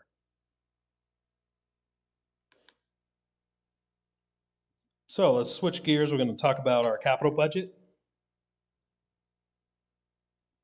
So we just talked about all of the cash inflows. So the gross cash inflows from operations, and then the cash inflows, outflows down in the capital section. Okay, so we have a positive cash inflow there overall. Now we're going to talk about what we use that cash for, what we spend it on. So in last year's budget, we had approximately $5.5 million in capital improvement budget. And the projected PO amount on that for the year is going to be roughly $4.8 million. So we had a positive 701,000 variance to our capital improvement budget when we look at all our projects. So that's, of course, great news. There were some stabilization things we didn't have to do with our paving projects, which saved a significant amount of money. And then just going out to bid on the projects, getting the best prices, 701,000. Now, we took the opportunity because we had two pumps fail last year. And we don't know when that's going to happen. We put allowance funds out there, but both of those were six figures in terms of things that had to be done. And then we had some other things we took care of as well that we were able to use some of those savings. Some of that stuff was moved up on the reserve study, so we would have taken care of it anyway. We just moved it up. So we took care of it last year, so we don't have to budget it for future upcoming years in the near future. So overall, 370,000 for unbudgeted facts and findings items that we came to the governing board for. And then we also had an additional 280,000. We talked about it earlier on those gains on sales and the grants we received. 280,000 to help offset again capital expenditures. So overall, a savings of 611,000, even when you factor in those unbudgeted items that we went to the board and took care of. So a very good year on the capital improvement side, in the capital improvement budget. The details of all the projects are listed here. I'm not going to bore you with going through each one, but just for your enjoyment, if you want to go and look and see where we save those funds and how we spent those facts and findings and other non-budgeted well pumps that we had to do. But overall, a good year. So taking a look at our allowances, I kind of touched on this earlier. We budgeted $400,000 in allowances. These are for unexpected items that come up. They could be tied to safety. They could be tied to not getting the useful life that you thought you were going to get out of something, so you didn't put it in the capital budget. They could be tied to ADA. They could be tied to just changing demographics. Things are just unexpected in the budget that we have to take care of throughout the year. So stayed within budget, $395,000. And then we detail those every month. So you'll have a running total every month. We'll show what we spent these funds on. Keep in mind, these funds are for the general manager. However, if there's anything, any project, any piece of equipment, anything that goes over $49,999, it goes to the governing board for facts and findings before we could spend those funds. Okay, so, but this is a detailed listing in order of what we spent these funds on throughout the year. So again, I won't go through each one, but encourage you to take a look at that just so you can kind of see some of the things that come up. And most of these are items that are, again, on the reserve study. They're items that are going to come up the next year or the year after that on the reserve study to be presented in a budget to be repaired or replaced. Okay? So most of the items in the allowance area are repair and replacement items that just get moved up. For example, we did the bowling lanes last year. We decided we had another couple years on the transition flooring. We decided at that time, we didn't originally decide to do it, but because of some of the challenges that came up with the level of the floor and things like that, when we did the new bowling lanes, we decided to change out that flooring, so we moved that up on the schedule. We used allowance funds to pay for that. It would have been on the schedule for next year. So we just moved it up and we were able to take care of that right away.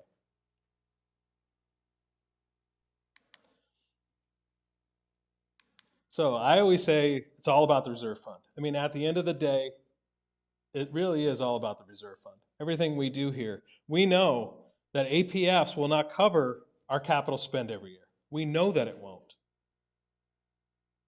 We know. 2 years ago, we had a $10 million budget. Last year, we had a $5 million budget, capital improvement budget.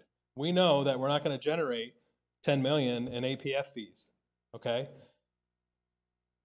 At the same time, we know that APF fees are not guaranteed.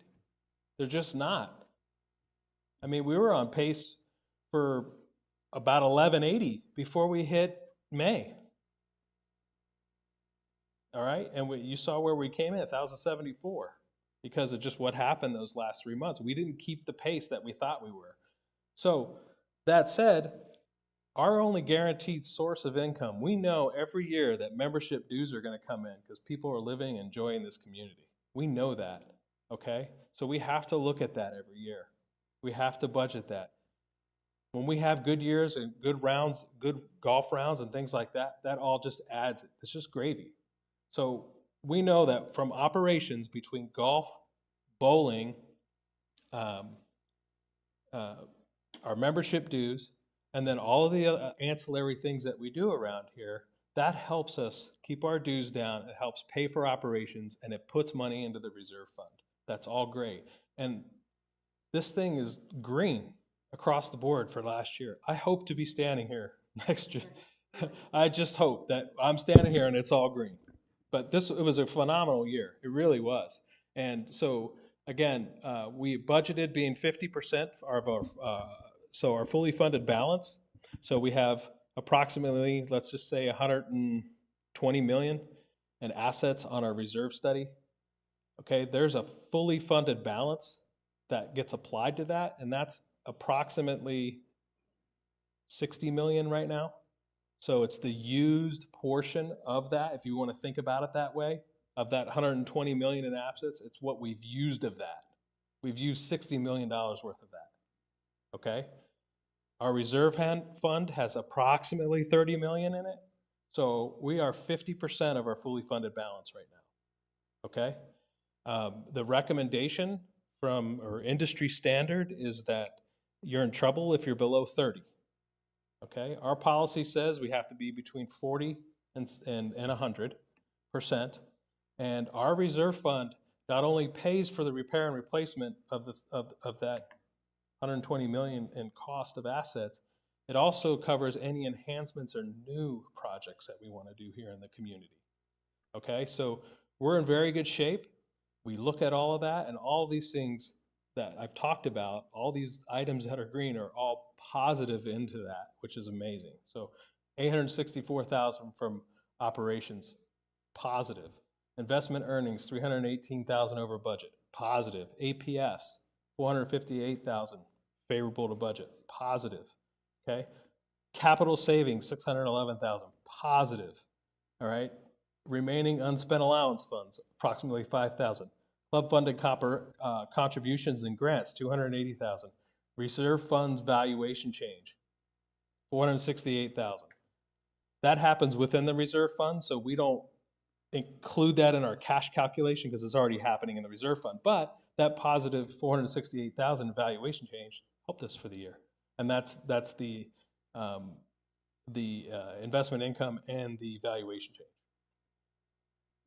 in the reserve fund. So budgeted 49 and ended up at 51. So a good year all overall, and that concludes my presentation. Again, thanks for that. One of the things that I heard earlier is that as a committee, since many of the committee members are new, we're going to need to spend a little bit more time understanding what is intuitive to you and to me, because I've been on the committee now for 3 years. But some of the flows, how the cash comes in, flows out, some of the acronyms that we're throwing around may not be totally clear. So feel free to ask questions, and just know, as was suggested earlier, we'll figure out some other time or way to get more information out to you in one of these meetings or somehow about how all of this flows. So just understand that. The other thing I wanted to, you did a great job highlighting the positivity, and we love that, right? And we want to see all that green next year too. Believe me, that's what we're here. We're here to support that. We do have to ask questions, so I'm sure the committee will have some. But one of the things that I did want to point out, one of the many things that has been done, that cash allowances used to bother me and some other folks quite a bit, because we didn't really see, it was not intentional, but we didn't really know. If you weren't on the governing board and had the inner mechanisms of what's called the facts and findings and so forth, you didn't really know where that money was being spent. So every month, the team comes in and actually shows us. It seems like a small amount, but it's very important. And I thank you guys for being so transparent about where are we spending that money. Sometimes it's a bit of hindsight, true, because that's part of the policy, right? But even so, we have visibility as a community on how that's being spent. We can ask questions. So thanks for that. That being said, I'm not going to ask any other questions about this. I'm going to throw it to the committee members. Just one question, Cliff. When we take on a redo of one of the golf courses for $7 or $8 million, how does that affect the reserves? So the irrigation projects that are scheduled, we've done one at Grandview and then we have one at Echo Mesa that'll start in April. Those are on our reserve study, and they're included in that fully funded balance. They're included in that cost of assets. So whenever we complete a project, it resets. I will say, those are 40-year assets currently, right? And those are now going to be 90-plus year assets because of the type of materials that we're using. So we're gaining favorability in our reserve study because we're replacing those assets that have twice the life of the original assets. So again, your fully funded balance and your fully funded balance percentage you just reset the clock on those. But if you're able to eliminate items off the reserve study or extend the life of items on the reserve study, that helps your reserve study and it helps your fully funded balance. Yeah, I understand, but at the end of the day, you're gonna have to write a check for $8 million, right? Correct. Okay. Yes. So does that come out of the reserve fund or out of your operating or? Yeah, so here's how that works. So I touched on this earlier, so I'll try and not get down too much in the weeds and stay high level, but what I will say is there's inflows to the reserve fund. The inflows are excess after operating. So after you pay all your operations, what you have left at the end, okay? There's that, and then there's the estimated reserve fund allocation now. So we take money and put it down in there already before we even calculate our revenue, okay? So there's those two components. Those come from operations. The other large component is APF fees, okay? So if we look at this, we had a positive inflow of approximately 1.8 million, 1.9 million from operations. We had approximately 600,000. I'm sorry, hang on, let me just pull the numbers up. I'm sorry to interrupt you, but the bottom line is it's going to come from the reserve fund, right? These Yes, really big. Yeah, he asked about if it comes from operating or. Oh, yeah, I see. So I'm trying to. So let me just do this. I think it's the elephant in the room. So let's just get it out of the way. Let's just talk about it. Mhm. Okay, so we've got 5.5 million from APFs. We've got 1.9 million. So that's 7.4 million cash inflows, right? 7.4 million cash inflows, and then the investment income and the valuation change happens within the reserve fund. Okay, so that reserve fund is increasing or decreasing throughout the year, impacted by those things. Right. Okay, so you've got that cash of approximately, what I say, 7 point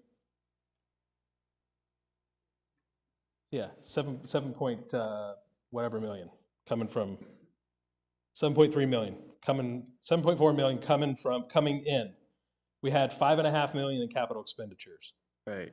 Okay, so 2.3 million approximately, these are unaudited numbers, we got to go through our audit. 2.3 million is going to go into our reserve fund when we make that transfer this year. Right. Okay, so it all happens with operating funds, and then we true it up at the end of the year. Yeah, to answer your question. I get that. It's just, Okay. and I guess that's what I was getting toward the end is, I think it's what Christine's going after. At the end of the day, at the end of the year, we put $2.5 million in the reserve account. That's right. After all the income and expense. But yet, we still got to come up with $7 or $8 million to pay for a renovation of a golf course. So $5 million is going to have to come out of the reserve account to help pay for that. Absolutely. Yes. Okay. Yes. All right. Thank you. You're welcome. And we'll see this more on the 17th. We'll have a little bit more of we'll have a deeper dive with Todd, et cetera, on some of what's coming up. But the Todd, Patty, and the rest of the team, we have, together with finance, there's a 5-year projection in terms of these really large golf course renovations that are required, because they are big dollar amounts and we need to make sure that we have them visible. So that's been going on for a while, but we'll go through a little bit more of that, I believe, on the 17th. And they are planned, and just like... Yeah, they've all been planned. There's nothing, no surprises. And just like these chairs, they got to be replaced. I mean, if we have it, if we own it, and its useful life is gone, it has to be replaced.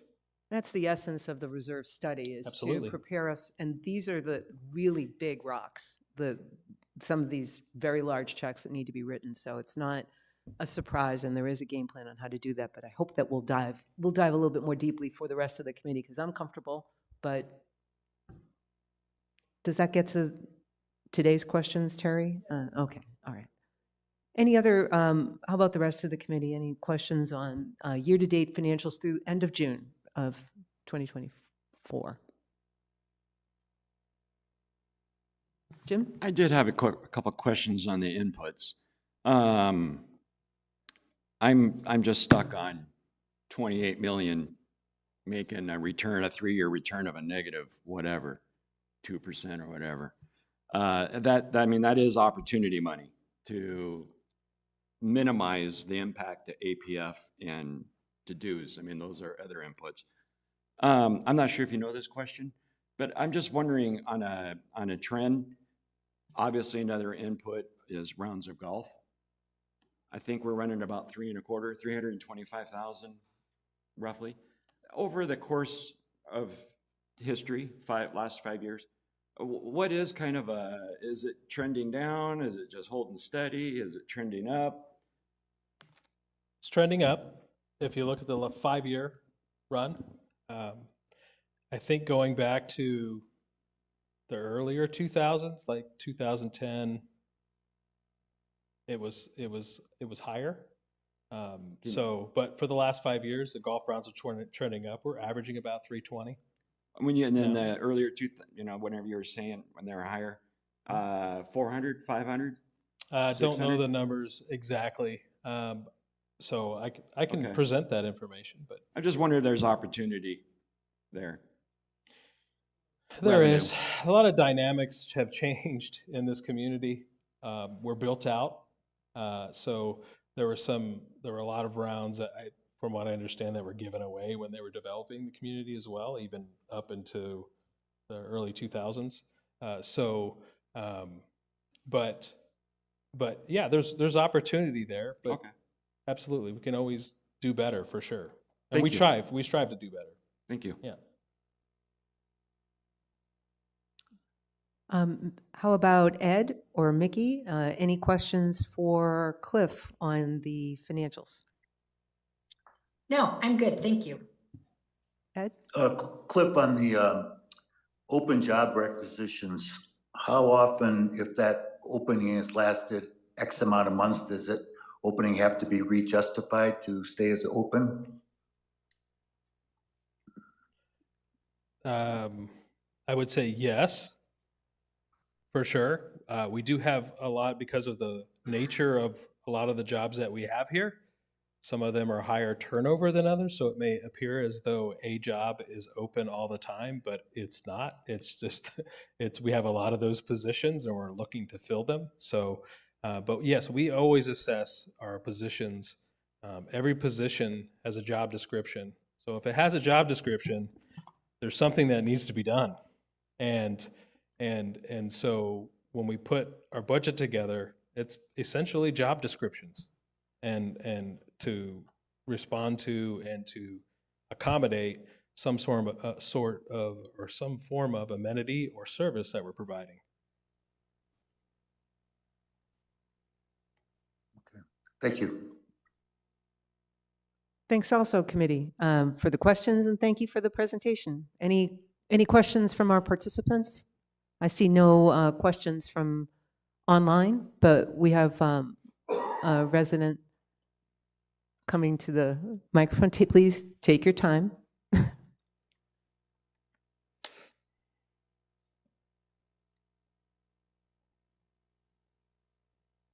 131829, Nick Turner. Just a request, actually, if we can pass it through to Cliff on the presentation of the information, of the financial information. Slide 8, I don't know if we can go there or not. The recreation events other.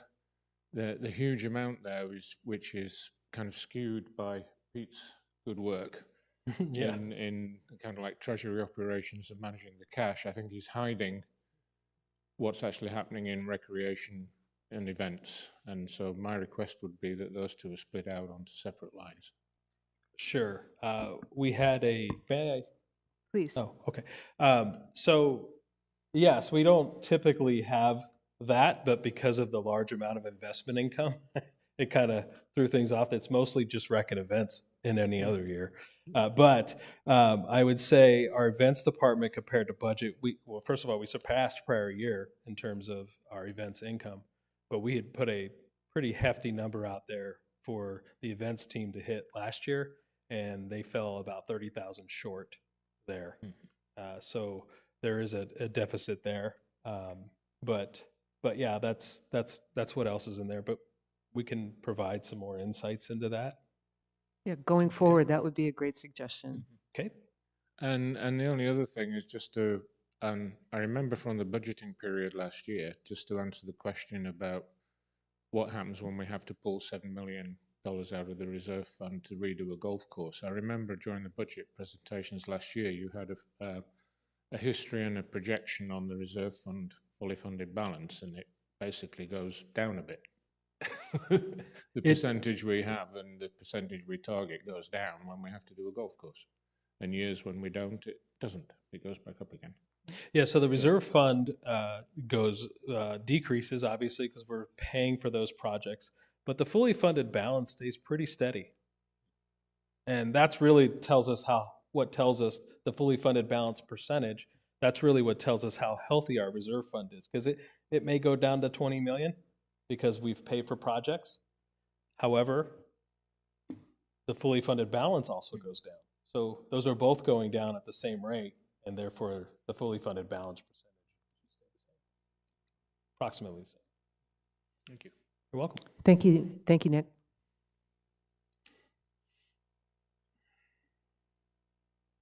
David Bennett, 13788. 7. I just had a question. I know there was really concern about minimum wage. If that one proposal had gotten on there was a lot of capital expenditures that were on hold. Is that the case? I just wonder now that it didn't make the ballot, how that affected. That's it. I was going to ask you to cover that. Would you give us an update? Absolutely, yeah. So good news. The initiative was out for signatures, was to raise the minimum wage to $18 an hour in Arizona. It's currently at $14.35. And the initial initiative was to take it to 18 January 1.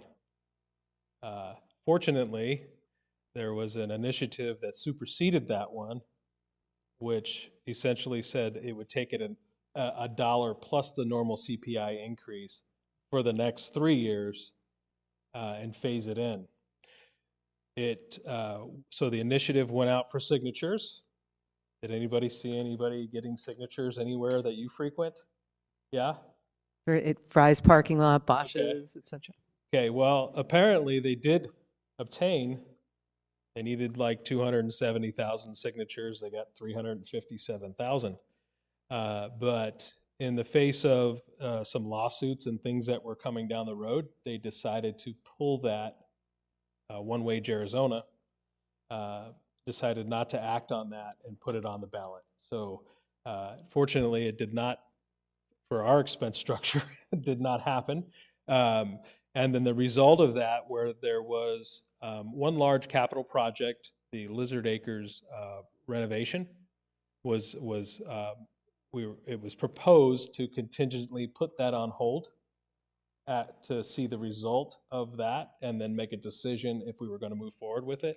There were also some cart path repairs and some operating things to the tune of $125,000 that we were putting on hold as well. And after the news of this, we've moved forward on all those and moving forward on the planning of the Lizard Acres remodel that's in the budget. Hope that answered your question. You're welcome. Thanks for the update on that. I think the entire experience sort of illustrates the challenge that we have going forward in terms of how we can potentially, what we need to do in terms of being able to always fund for the labor that we need. So it's just something that it was a good learning experience and a great, for those of you, I know that we're all most of us are new to the committee, but for those who aren't aware, it was a really good experience with the Budget and Finance Committee working hand in hand with the team, CLIP leads, to come up with a contingency plan that made sense so that we were poised to cover that if it happens. So thanks for all of that leadership and thanks for the update. You're welcome. I'll look one more time online. Mickey, any questions from you? No, I am good. Thank you. Excellent. No questions online, so I think we're good to go on to the next agenda topic. Thank you so much, Cliff. Our next topic, as listed in the agenda, is about how we want to handle policies and research topics. Before we dive into that, let me just give us a quick run through here. So it's in our packets as well as up on screen. This actually takes those key tasks that I mentioned when we talked about 5.01. These are some of the key things that we're working on. It lays it out across a timeline. So across the top, you see the months of the year. And in our, if you will, our season, in our active year between now and September to the end of May is when we do the bulk of our work as a committee. So this lays out roughly across a period of time what we're going to see. So we see starting, if you will, in columns. We've started, or we will be starting things like our investment review. We just heard from CapTrust. We'll be starting policy reviews and the capital budget reviews as well. So right away, those will be starting, if you will, at the start of the year. But let's just take a quick look at how everything else sort of flows out before we come back to the policy and so forth. Coming up in October, CLA, our auditing firm, will come in and actually present their results in October in one of our budget and finance meetings. We'll have another quarterly update from CapTrust on investments coming up in November. We'll review our health insurance toward the end of the year, sometime around November, December. I believe we have them slated in December meeting here in budget and finance. Toward the end of the year, our target should be to have all of those policy reviews complete, any red lines, any investigation that we need to do. We want to wrap those up by the end of this calendar year so that we're poised and ready for what we affectionately call budget season. Really kicks off in earnest starting at the beginning of the calendar year. Now, again, we're starting we'll be at our next meeting going through the details of some of the proposed items for capital.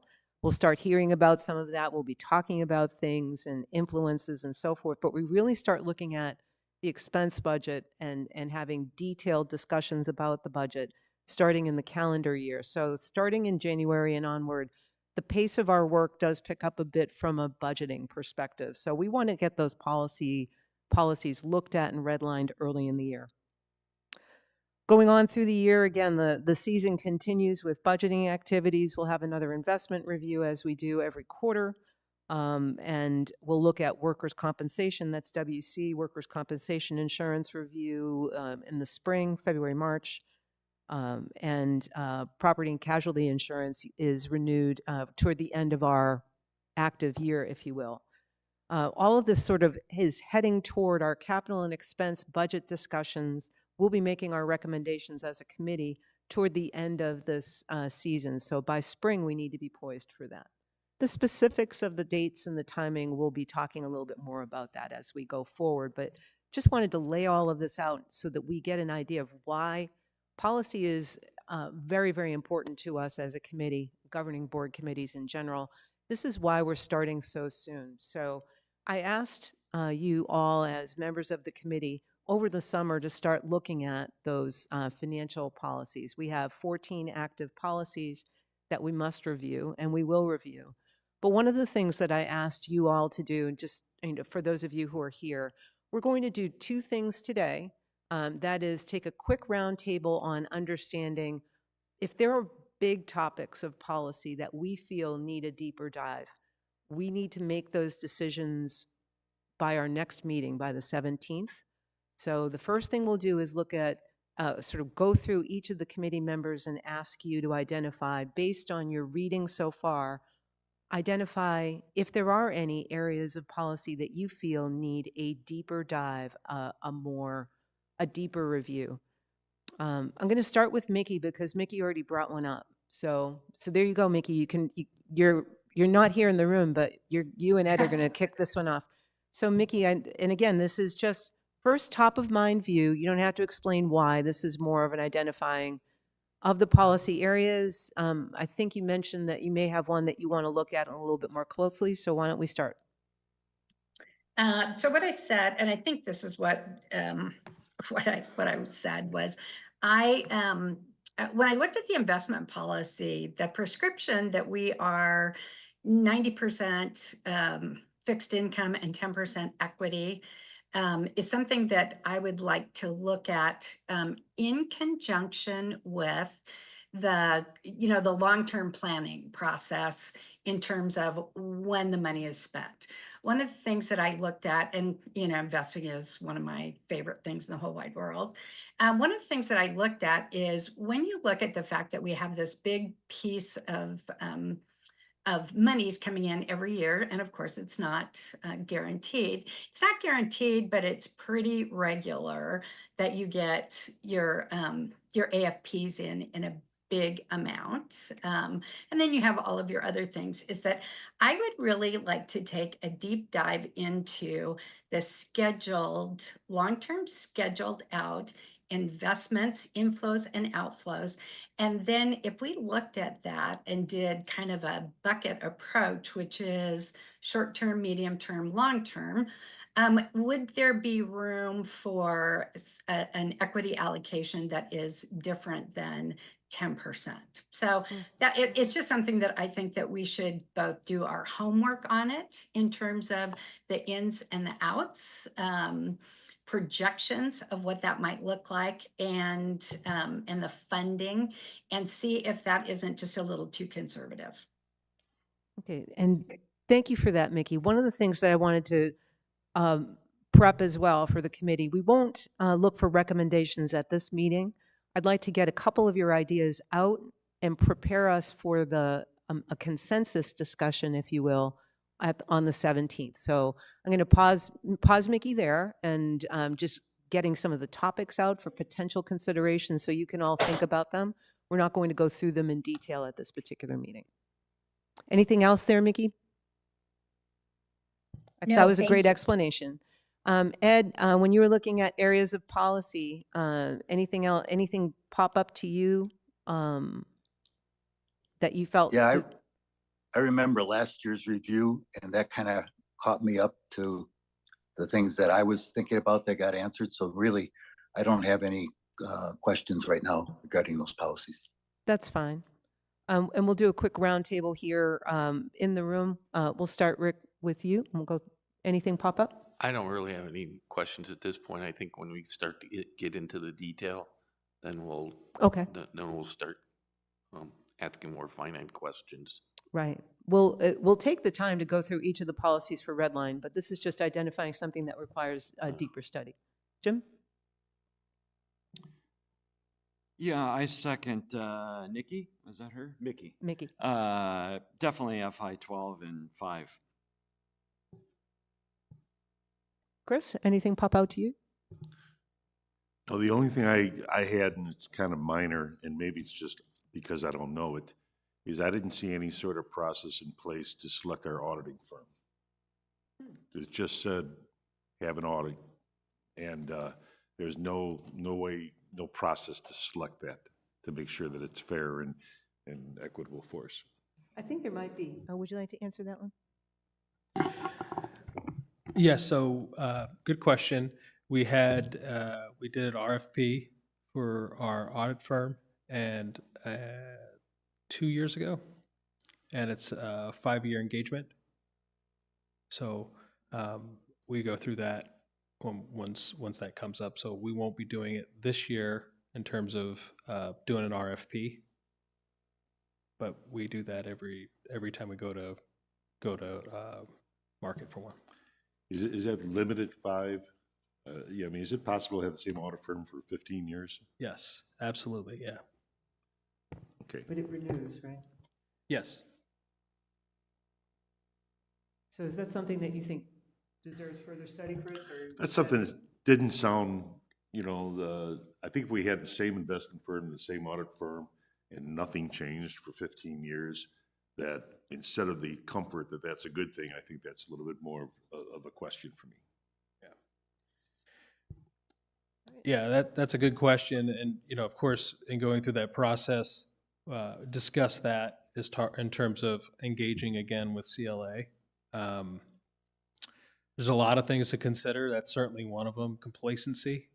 But as part of their presentation, we did we don't have to go, again, I'm sorry to interrupt you. Oh, that's right. Finish your thought, but again, at this point, I'm only looking for, are there policies that are deficient? And the answer is no. at Okay. this point, right? So We policies. could that- take it offline, Chris. Thank you. Mr. President? Yes, thank you. I just want to say, Chris, part of what you're describing is the difference between a policy and a procedure. So the policy says we will have an auditing firm. The procedure is an operational aspect. Right. Thanks for the clarification, Jack. I appreciate that.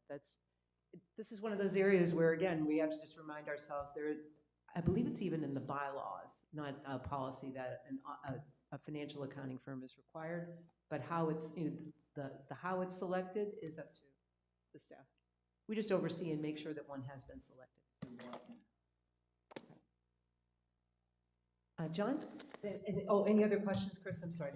No, nothing. John?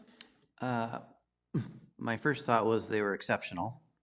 I was impressed to read through all of them, and as we've said, this community runs exceptionally well, and that's an example. I really don't have anything specific. I had one thought on the capital budget. A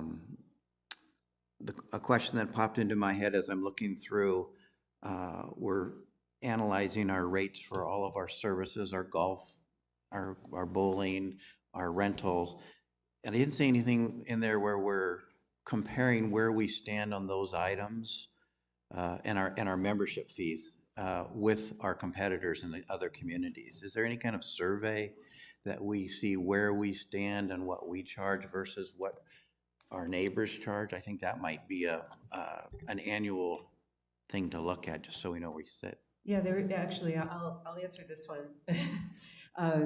Each year, there's a budget review, budget process.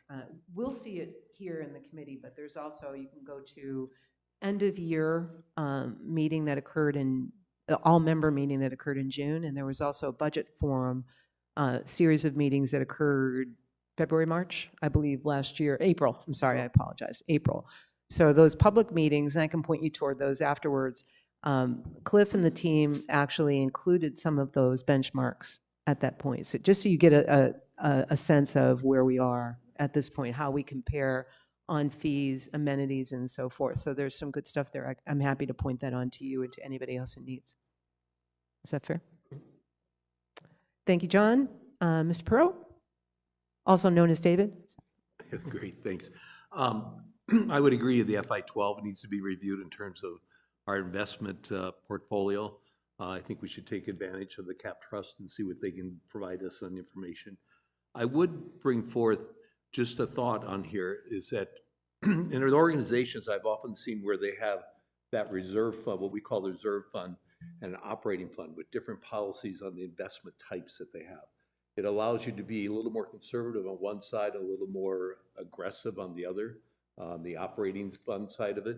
And I don't know if that's the possibility, we want to consider anything such as that, because I understand there's a history behind why we're at 90-10.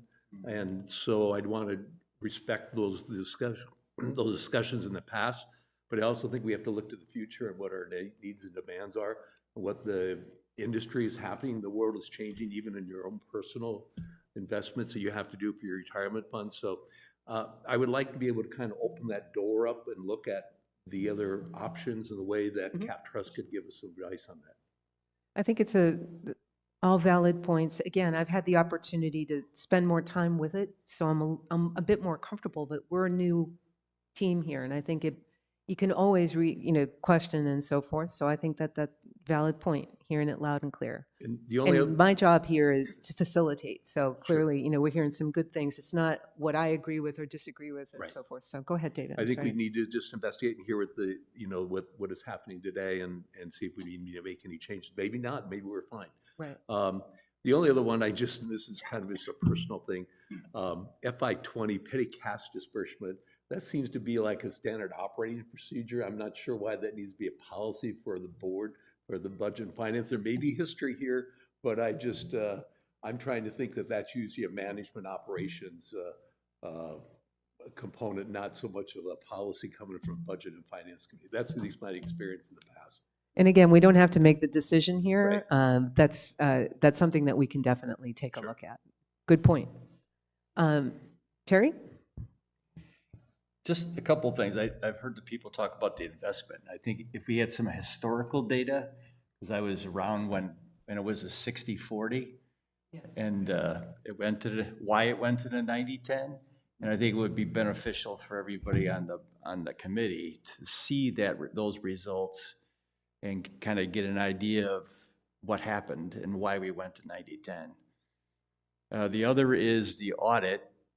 Is there a scope of the audit that we could look at? I'd be interested to see it. What do they look at? And the other is FTE, any kind of historical information that goes back as far as you have it, as far as how many people are employed by various departments and how many of them there are. I'd be interested to see that as well. Well, That's it. FTE isn't so much policy, but that is an No. area that I know you've talked with me about, so. Yeah, I we'll mean, put it's that to just, the- yeah. people are our biggest expense, obviously. Mhm. And there's a couple of areas that I'm very interested in. And I understand that John's a golf expert, so tell me why we need 134 people, working in the golf area, but it's up for discussion. So one of the things that, in a way, you're leading into the next area that I was going to ask, and I asked all of you guys to consider, beyond policy, what are some other research topics that will help us conduct and make our decisions through the year that we showed earlier? So looking at staffing levels, Terry, is something that is your idea. Now we're going to reverse the order, so we'll go back now to David. Are there other research areas, when I asked you to think about those beyond investment, that popped out to you? And we'll do a real quick roundtable, no explanations, just to get a sense. And we'll come to some consensus on how we want to proceed with some of these at our meeting on the 17th. Any other, David, any other topics come up to you or no? No, I guess Terry, you brought up a good point, and that is understanding this is not so much in policy, but understanding what each of the role of the different committees are in this organization that then feed into the budget and finance. We have to respect the work that they do. That's right. And take their information they do to act upon it on our budget and finance committee, make approvals or send things back if we have further questions. But I think having an understanding, so like we know what information they provide to us that we act upon in respecting their activities as a committee. And it's a great question. I'll answer as briefly, but as clearly as I can. So there are all of the standing committees of the governing board have the equal amount of authority and a very similar charge in terms of looking for recommendations, redlining policy. So it's not as if we're going to be making decisions or acting on something on behalf of another committee, but rather we work in collaboration with them. So one of the things that that we will be doing, so those of you in the audience online and here are aware, our properties committee goes through every one of our properties in the fall and looks for items that really need some massive repair or takes a tour and a deeper dive, asks a lot of questions of the staff. So we will be joining the Budget and Finance Committee. We'll be looking at budget items, and we're invariably going to have questions, especially about the big items. So we've been invited to join that committee. Their purview, properties, among others, and she's not here at the moment, but our chairperson for properties was here, and I wouldn't want to misspeak, but their purview is to look at all of our physical properties and make sure that they're being kept up, make sure that they're recommending things that need improvement, and so on and so forth. So we want to join them. We're not approving anything on their behalf, but rather we're going to have the opportunity to hear their questions and ask our own at the same time. In addition to properties, there's a golf committee. That's where a lot of the decisions, if you will, recommendations, are made in terms of fees, how we're maintaining those golf courses, and so on and so forth. So when we have questions for or input to that committee, we would forward it to them. There's a sports pavilion committee that they're looking at our bowling operation, which also includes everything that occurs in the sports pavilion, not just bowling, but also Lizard Acres and everything in that household. So we had some questions for them. It goes to that committee as well. And of course, chartered clubs. a very important committee. They're looking at advising, guiding all of our RRMPs, our rules, regulations, and procedures for how our clubs, you know, a lifeblood of our organization. They're looking at all of that, making recommendations, if you will, around those. So those are the other committees. How we work together is sometimes a challenge because there are times when we're doing a lot of the same things, but it's somewhat deliberate in that we can question each other. The governing board is that overall authority, if you will, decision-making authority. So, but we work a bit in collaboration where necessary, and that's how we do it. And I would expect management, obviously, to help facilitate and Of course. mediate, not mediate, but facilitate those type of understanding of what they're doing and conveying it to us. So Yes. management plays an important role there too. Yeah, and where necessary, I will reach out to the other committee chair people, other members of the governing board, and make sure that that's going smoothly. That's what's happened in the past. So any other research topics that popped to mind while you were thinking about it over the summer? John? Okay. Chris? You say research topics, you mean things we might want to think about?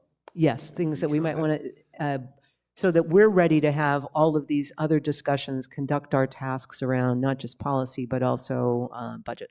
So what comes to my mind is just the future view, you know, of big moves. I mean, are we ever going to purchase some land if it's available, or purchase a building if it's available? It's just that discussion, because I know that none of that would ever happen overnight. But if we prepare for things in the future, we can start thinking about it even before we know the details of it. The governing board has identified to our new general manager the need for, and we'll be working together on coming up with some view for a strategic plan. Right? It's been however you want to phrase it, the concept is that, you know, master plan, strategic plan. It's something that we need to have that forward-looking view.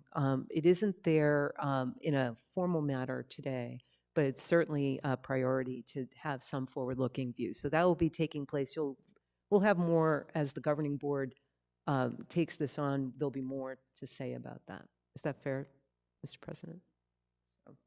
But good point. It isn't something that we're going to do. We may participate going forward. We haven't decided. Just a quick question. We rely on a lot of APF funds for our funding, okay? I think one of the areas we think we need to look at is other revenue sources inside the community or outside the community, because we've become so reliant on this and the price keeps going up and up and up. Will it eventually become unaffordable for people to come in and move into this facility? And it's just some other resources that we can take advantage of that people will pay for, but it's not obligated to them every month or every year. So, good point. I see that as great input into this strategic planning effort. If you disagree, if you think it's something that we need to look at right away, absolutely, that's something we can discuss on the 17th. But I think you're making a very good point, and one that I've heard other residents ask about as well. So, Jim, I'll go back to you real quick. Yeah, I share the same sentiment. How do we maximize everything to where we can minimize the APF and the dues? Obviously, the investment's one, golf ops is another, bowling, sports pavilion. And then obviously the spending. I tip of the hat to Carl and Stephen. Just, are we getting as much juice out of the lemon as we can when we send out an RFP and we pick a contractor? Are we squeezing every opportunity there we can? I dumped $1.25 into my backyard, and so I definitely have squeezed them.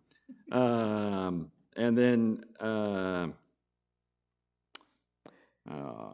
on, Jumbo. Your one on the future growth, that was a good one.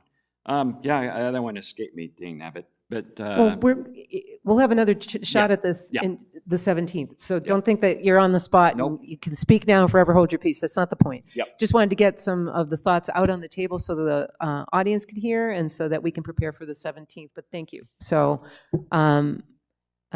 Ed, anything come to mind? These are now beyond policy. Any other big research topics that you think we need more to spend more time on? I guess I'd like to see some research into how our benefits compare to other similar operations, employee benefits. I think, and again, I smiled up at Kirsten, who's here. Kirsten heads our human resources. I'll note it down. But again, I think we'll get a lot of information. We've had past information about that, and Kirsten, if there's something in particular that we can funnel to Ed that you have on hand, that would be very helpful. Mickey?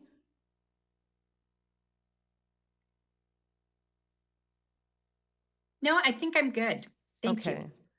So what we have so far, I made some quick notes. In areas of policy, there were a number of questions that came up from members about looking at our investment policy. We're looking at potentially around the audit firm selection. There is no policy for that, but we can look at that in the on the 17th as well. But most of what I heard was around investment. From a policy standpoint, we can look at those in a deeper dive, potentially. In terms of other areas of interest that will bear on our decisions for budget, et cetera, we talked about staffing question. How are we staffed? How do we compare, I believe? Just strategic planning. What are our alternative revenue sources? That's what I took down really quickly. And when we get together on the 17th, I'll be looking for us to have consensus on two things. Do we, again, make sure that we're clear? Are there any other areas of our policy that deserve or warrant a much deeper review? And are there other areas that we feel we need to dive into offline, if you will? Because that's the idea here, is to bring everybody up to speed and to make sure that we're all comfortable and confident making recommendations on both policy and on budget going into through our year. So that's the idea. Thanks for giving it thought over the summer. We'll make a recommendation for ourselves at our next meeting on the 17th. All right, so keep thinking about it. If something else pops to mind, if that pops back into your head, we'll bring it up on the 17th and we'll make our recommendations, and we'll also prioritize how we'll be working on those then. So now we move into area 6. Are there any other comments? We'll go through the committee real quick. And I know that it's been a bit of a long meeting. We're coming up on 2.5. I apologize. But I know I need to keep these to 2, but this was a long one to get us started. So any other comments from the committee? We'll start with you, Terry. No, I'm good. Thank you. David? No, thank you. Chris? No, I'm good. Thank you. Just one question for Cliff. We've done so well through the end of June. How is that going to impact the budget, upcoming budget this year? And is there any impact that will transition over to make it a better year, or some type of expense that we incurred last year that was included in the budget this year? Just those type of things. A quick answer. We're on budget through July, favorable to budget, and we're compiling August right now. But the minimum wage thing was definitely a big win for us. Okay. So, yep. And we'll see those at our meeting on the 17th. Mickey? I am good, thank you. Ed? No, nothing at this time, thanks. I don't see any questions online. I don't see anybody jumping up. But I'm happy to welcome Jack Leary to the microphone. Because I can't help myself. I want to start by saying I'm very impressed with the credentials of the members of this board. So thank you for serving, and I look forward to great results from you. From what I've heard, some good questions. One of the things I wanted to emphasize, because I see a path happening here, which happens with every new board, is that keep in mind what Christine said very early in this meeting. You are the what. You are a policy. A policy is a what. A procedure is a how. So when you look at something and you don't see how many FTEs are evaluated or what other detail needs to be handled, that's an operational detail. HR, for example, Terry, to your concern, handles FTE validations. Do we really need the people that we have, that we're asking for? So that's the how. You guys are the what. Now, you're going to need some of that information to make your decisions, to reach your consensus. So I'm not saying you should ignore it, but keep in mind that there are people in this organization who do those types of things. So that's one piece of advice. The other thing I wanted to say is in regard to other committees. Christine is absolutely correct. All of the committees are absolutely equal. But all of the committees also have their own lanes. So that when, for example, a properties question comes to this committee for a proposal for something, this committee looks at what is the financial impact. You don't look at the validation of, is this a good idea or not? You look at the dollars of it. Whether it's, if we're going to increase the size of a room over in the, if we're going to, for example, and this is not a real life one, I'm making this up. So let's say that the pro shop wants to triple the size of it has over in the bowling alleys, wants to triple the size of its space. The properties committee will look at what does that do to the building? What does it do to the integrity of the building? What utility issues do we discuss? They don't look at it from is that a good idea to do that? The sports pavilion committee is the sponsor of that project. They're the ones making that request. So just as you guys will look at the dollars and cents of it, properties will look at what does this do to our facility? And sports pavilion is the sponsor of that project. So keep that in mind that there are lanes, there are gray areas at the edges of those lanes, and we'll cross over. But I think for a new committee, it's important that you understand that you're the what, and there's a how that gets taken care of as well. So thank you. And thanks for that clarification. It's something we'll have to find our way forward through. Because all of the committees we're all spending money. So there's been some confusion in the past and a lot of time spent in budget and finance talking about things that really was not in our lane. So Jack and I have discussed, and other committee chairs have discussed this as well, how we're going to try to keep each other focused and keep these meetings to 2 hours or less, which I did not do today. But we did have a lot of things to cover in the way of getting things started. Nonetheless, we're going to move forward now. Seeing that there are no other questions, comments, no questions from our audience members, I'm going to adjourn the meeting at 11:33, and we will see you at our next meeting right here on September the 17th. Thank you all very much.